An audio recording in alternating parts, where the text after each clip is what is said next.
ಈಗ 2014 ಆದ್ಮೇಲೆ general election Modi ಅವ್ರು ಗೆದ್ದು ಬಂದ ಮೇಲೆ ಎಲ್ಲರೂ ಭಾರತೀಯತೆ ಮಾತಾಡೋರೆ, ಎಲ್ಲರೂ ಹಿಂದುತ್ವ ಮಾತಾಡೋರು. ನಮ್ಮ ಸೂಲಿಬಲಿ ಅವ್ರಿಗಂತೂ ದಿನ ಸಿಗ್ತಿರ್ತಾರಂತವ್ರು.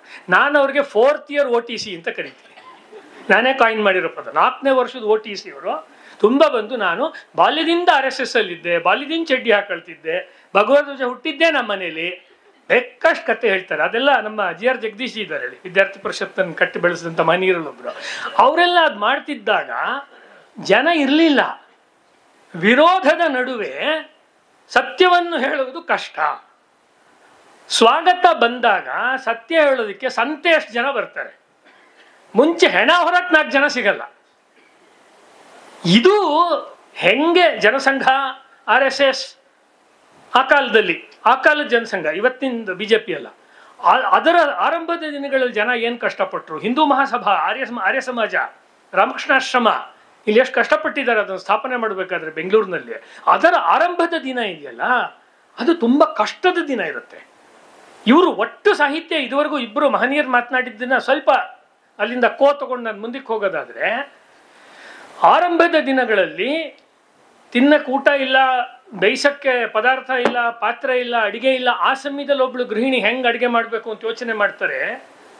ಆ ರೀತಿ ಪರಿಕರಗಳನ್ನು ಜೋಡಿಸ್ಬೇಕು, ಜನಗಳನ್ನೂ ಜೋಡಿಸ್ಬೇಕು, ಸಂಘಟನೆಯನ್ನೂ ಜೋಡಿಸ್ಬೇಕು, ಮನಸ್ಥಿತಿಯನ್ನೂ ರೆಡಿ ಮಾಡಬೇಕು. ಏನೂ ಇಲ್ಲ, ಬಟಾ ಬೈಲು. ಅಂಥ ಪರಿಸ್ಥಿತಿ 1857 ಆದ್ಮೇಲೆ ಕ್ರಿಯೇಟ್ ಆಯಿತು. 1857ನಲ್ಲಿ ಏನಾದ್ರು ಓಡಿಸಿದ್ರೆ ಬ್ರಿಟಿಷರನ್ನ, ಅದ್ರ ಕತೆ ಬೇರೆ ಆಗ್ತಿತ್ತು. ಅದು ಆಗಲಿಲ್ಲ, ಕಾಲವಶದಿಂದ ಆಗಲಿಲ್ಲ. ವಾಸುದೇವ ಬಲವಂತ ಪಡ್ಕೆನೆ ನನ್ನ ನೆನಪು ಸರಿ ಇದ್ರೆ ಗೋಂದಾವಲೆ ಮಹಾರಾಜರ ಹತ್ರ ಹೋಗ್ತಾರೆ ಅಲ್ವಾ. ಗೋಂದಾವಲೆ ಮಹಾರಾಜರ ಹತ್ರ ಆಶೀರ್ವಾದ ಕೊಡಿ, ಶಿವಾಜಿಗೆ ಹೆಂಗರ ಸಮರ್ಥ ರಾಮದಾಸರು ಆಶೀರ್ವಾದ ಕೊಟ್ಟರು ಹಂಗೆ ನಂಗೆ ಆಶೀರ್ವಾದ ಕೊಡಿ, ಇವ್ರನ್ನ ಉಡಾಯಿಸ್ಬಿಡ್ತೀನಿ ಅಂತ ಹೇಳ್ತಾನೆ.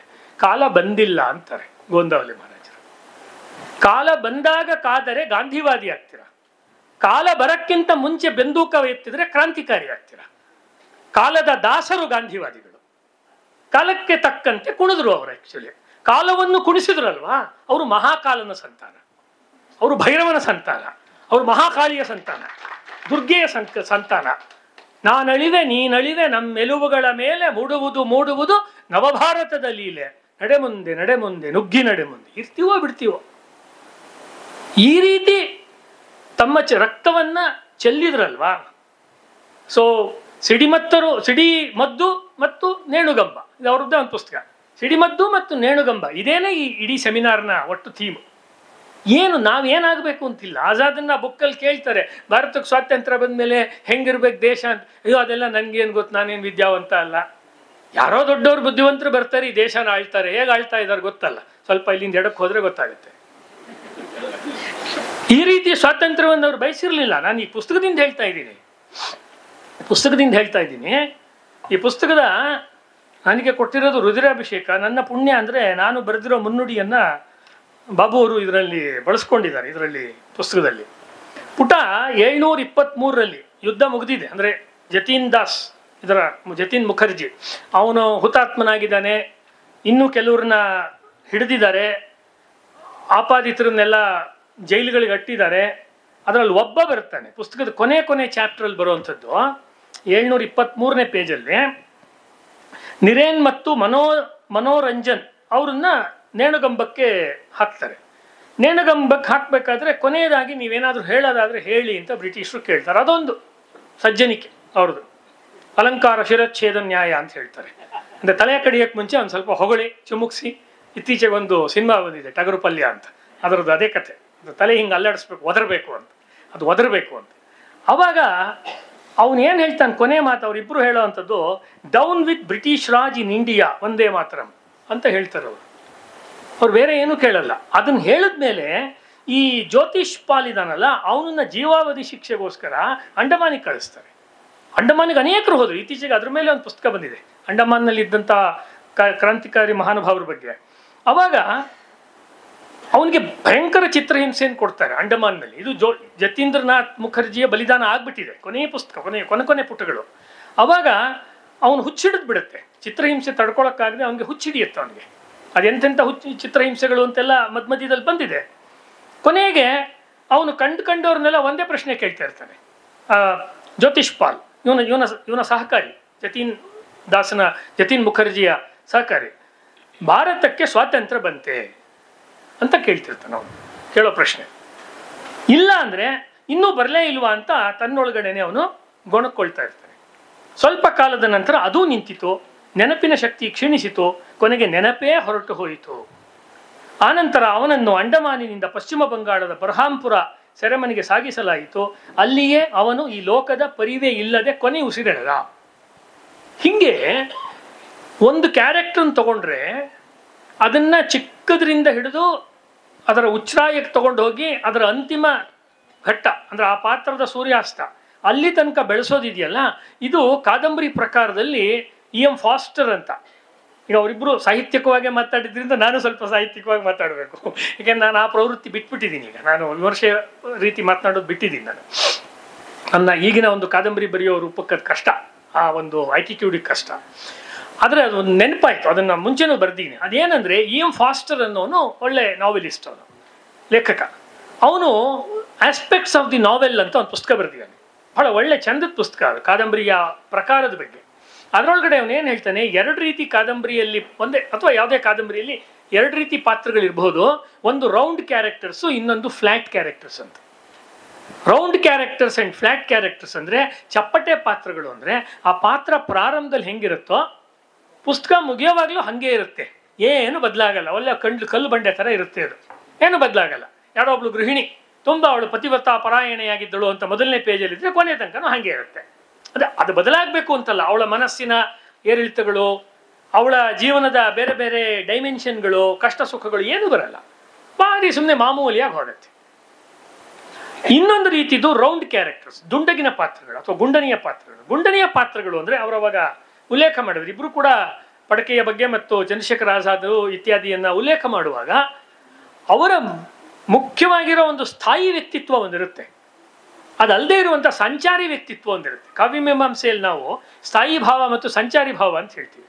ಈ ಸ್ಥಾಯಿ ಆದ್ದು ಅದು ಹೋಗಲ್ಲ, ಆ ಗಂಡದೆ ಯುದ್ಧ ತಂತ್ರ, ಕೊಲ್ಲುವುದು, ತಪ್ಪಿಸ್ಕೊಳ್ಳೋದು, ಇದೆಲ್ಲ ಹೋಗಲ್ಲ ಕೊನೆ ತನಕ. ಆದರೆ ಬೇರೆ ಬೇರೆ ವೇರಿಯೇಷನ್ಸ್ ಬರುತ್ತೆ ಆ ಪಾತ್ರದೊಳಗಡೆ. ಈ ಸಂಚಾರಿ ಗುಣವನ್ನು ತರುವಂಥದ್ದು ಇದೆಯಲ್ಲ, ಅವಾಗ ಆ ಪಾತ್ರ ರೌಂಡ್ ಕ್ಯಾರೆಕ್ಟರ್ ಆಗುತ್ತೆ. ಈ ರೌಂಡ್ ಕ್ಯಾರೆಕ್ಟರ್ ಇರುವಂಥ ಪಾತ್ರಗಳು ಪೂರ್ಣವಾಗಿ ವಿಕಾಸವಾಗಿರುವ ಪಾತ್ರಗಳು.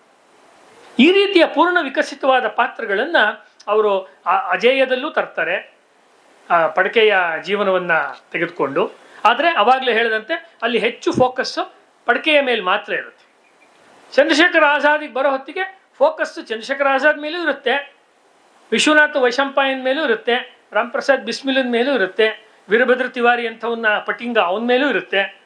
ಆಮೇಲೆ ಅವನ ವಿರೋಧಿಗಳಾದಂಥ ಶತ್ರುಗಳ ಸೈನ್ಯದ ಸೈನಿಕರು ಅಥವಾ ಪೊಲೀಸರು, ಅವರ ಒಂದು ಚಲನವಲನಗಳ ಮೇಲೂ ಇರುತ್ತೆ. ಅಂದರೆ ಪಾತ್ರಗಳ ಸಂಖ್ಯೆನೂ ಜಾಸ್ತಿ ಆಯಿತು. ಅದಮ್ಯದಿಂದ ಅಜೇಯಕ್ಕೆ ಬಂದರೆ number of characters have increased. ಯಾಕಂದರೆ ಹೋರಾಟಕ್ಕೆ ಸೇರಿಕೊಂಡ ಜನಗಳ ಸಂಖ್ಯೆನೂ ಹೆಚ್ಚಾಗಿದೆ ಆ ಪೀರಿಯಡ್ಡಲ್ಲಿ. ಅಂದರೆ ಅದಮ್ಯದ ಕಾಲಕ್ಕೂ ಅಜೇಯದ ಕಾಲಕ್ಕೂ ಹೋರಾಟದಲ್ಲಿ, ಕ್ರಾಂತಿ ಹೋರಾಟದಲ್ಲಿ ಭಾಗವಹಿಸುವ ನಂಬರ್ ಆಫ್ ಕ್ಯಾರೆಕ್ಟರ್ಸ್ ಬಂದಿದೆ. ಅಲ್ಲಿ ಸ್ತ್ರೀ ಪಾತ್ರಗಳಿಲ್ಲ ಹೋರಾಟದಲ್ಲಿ, ಅದಮ್ಯದಲ್ಲಿ. ಅವನ ಹೆಂಡತಿ ಇದ್ದಾಳೆ, ಆದರೆ ನೇರ ಯುದ್ಧರಂಗಕ್ಕೆ ಇಳಿಯುವಂಥ ವೀರ ಕ್ಷತ್ರಿಯ ರೀತಿಯ ಹೆಣ್ಮಕ್ಳು ಇಲ್ಲ. ಇಲ್ಲಿ ಬರ್ತಾರೆ, ದುರ್ಗಾಬಾಬಿ ಇರ್ಬೋದು, ಮತ್ತೊಬ್ಬರು, ಅವರೆಲ್ಲ ಇಲ್ಲಿಗೆ ಬರ್ತಾರೆ. ಯಾಕೆ ನಾನು ಈ ಪೀಠಿಕೆಯನ್ನು ಹೇಳ್ತಾ ಇದ್ದೀನಿ ಅಂದರೆ, ಇದು ಒಬ್ಬರೇ ಬರೆದಿರೋ ಪುಸ್ತಕಗಳಾದ್ರಿಂದ ಇದಕ್ಕೆ ನಾವು ಆ ರೀತಿ ಒಂದು ಸಂಬಂಧ ಸೂತ್ರವನ್ನು ಇಟ್ಕೊಂಡೇ ನೋಡಿದ್ರೆ ಗೊತ್ತಾಗತ್ತೆ. ಆರ್ಗ್ಯಾನಿಕ್ ಹೋಲ್ ಅಂತ ಕರೀತಾರೆ ಇದನ್ನ. ಗೋಪಾಲ್ ಕೃಷ್ಣ ಅಡಿಗರು ಸಾವಯವ ಸಮಗ್ರೀಕರಣದ ಬಲ ಅಂತ ಕರೀತಾ ಇದ್ರು. ಸಾವಯವ ಸಮಗ್ರೀಕರಣದ ಬಲ. ನಮ್ಮ ಪಕ್ಕದಲ್ಲಿ ಸ್ಟೇಜ್ ಮೇಲೆ ಕನ್ನಡ ಪ್ರೊಫೆಸರ್ ಇರೋದ್ರಿಂದ ಈ ಎಲ್ಲ ಕನ್ನಡ ಪದಗಳೆಲ್ಲ ಜ್ಞಾಪಕ ಆಗ್ತಿದೆ, ವಿಮರ್ಶೆದು ಇದೆಲ್ಲ ಮರ್ತೋಗಿತ್ತು. ಆರ್ಗ್ಯಾನಿಕ್ ಯುನಿಟಿ ಅಂದರೆ ಗೋಪಾಲ್ ಕೃಷ್ಣ ಅಡಿಗರು ಏನು ಹೇಳ್ತಿದ್ರು ಅನ್ನೋದು ಬಾಬು ಕೃಷ್ಣಮೂರ್ತಿಯವರ ಇಡೀ ಸಾಹಿತ್ಯಕ್ಕೆ ಚೆನ್ನಾಗಿ ಒಪ್ಪತ್ತೆ. ಈಗ ಇತ್ತೀಚೆಗೆ ಅವರು ಬರೀತಿರುವ ಕೃತಿ ತನಕ ಅದು ಒಪ್ಪತ್ತೆ, ವಿಶಿಷ್ಟದ ತನಕ, ಮಹಾಸಾಧಕ ತನಕ ಒಪ್ಪತ್ತೆ. ಅದು ಏನಂದರೆ, ಒಬ್ಬ ವ್ಯಕ್ತಿ ಅಂದರೆ ಒಳ್ಳೆ ಕಲಾವಿದ ಜೀವನದಲ್ಲಿ ಹಾಡುವುದು ಒಂದೇ ಹಾಡನ್ನ. A good poet will write only one poem with different lines. ಹಾಡುವ ಹಾಡಿನ ಮಟ್ಟುಗಳು ಬೇರೆ, ಹಾಡು ಒಂದೇ, ಅದು ಒಂದೇ ಹಾಡನ್ನು ಹಾಡೋದು.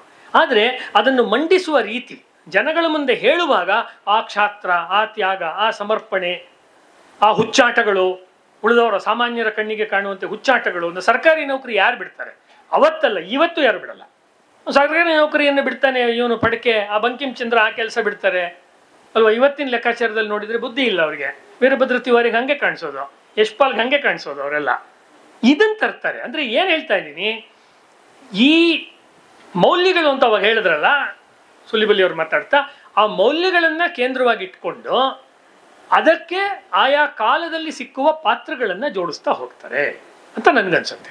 He has certain fixed values which are Indian values, Hindu values, Hindu ಭಾರತೀಯ ಕೌಟುಂಬಿಕ ಮೌಲ್ಯಗಳು, ರಾಷ್ಟ್ರೀಯ ಮೌಲ್ಯಗಳು, ಆಧ್ಯಾತ್ಮಿಕ ಮೌಲ್ಯಗಳು ಅಂತ ಒಂದಷ್ಟಿದೆ.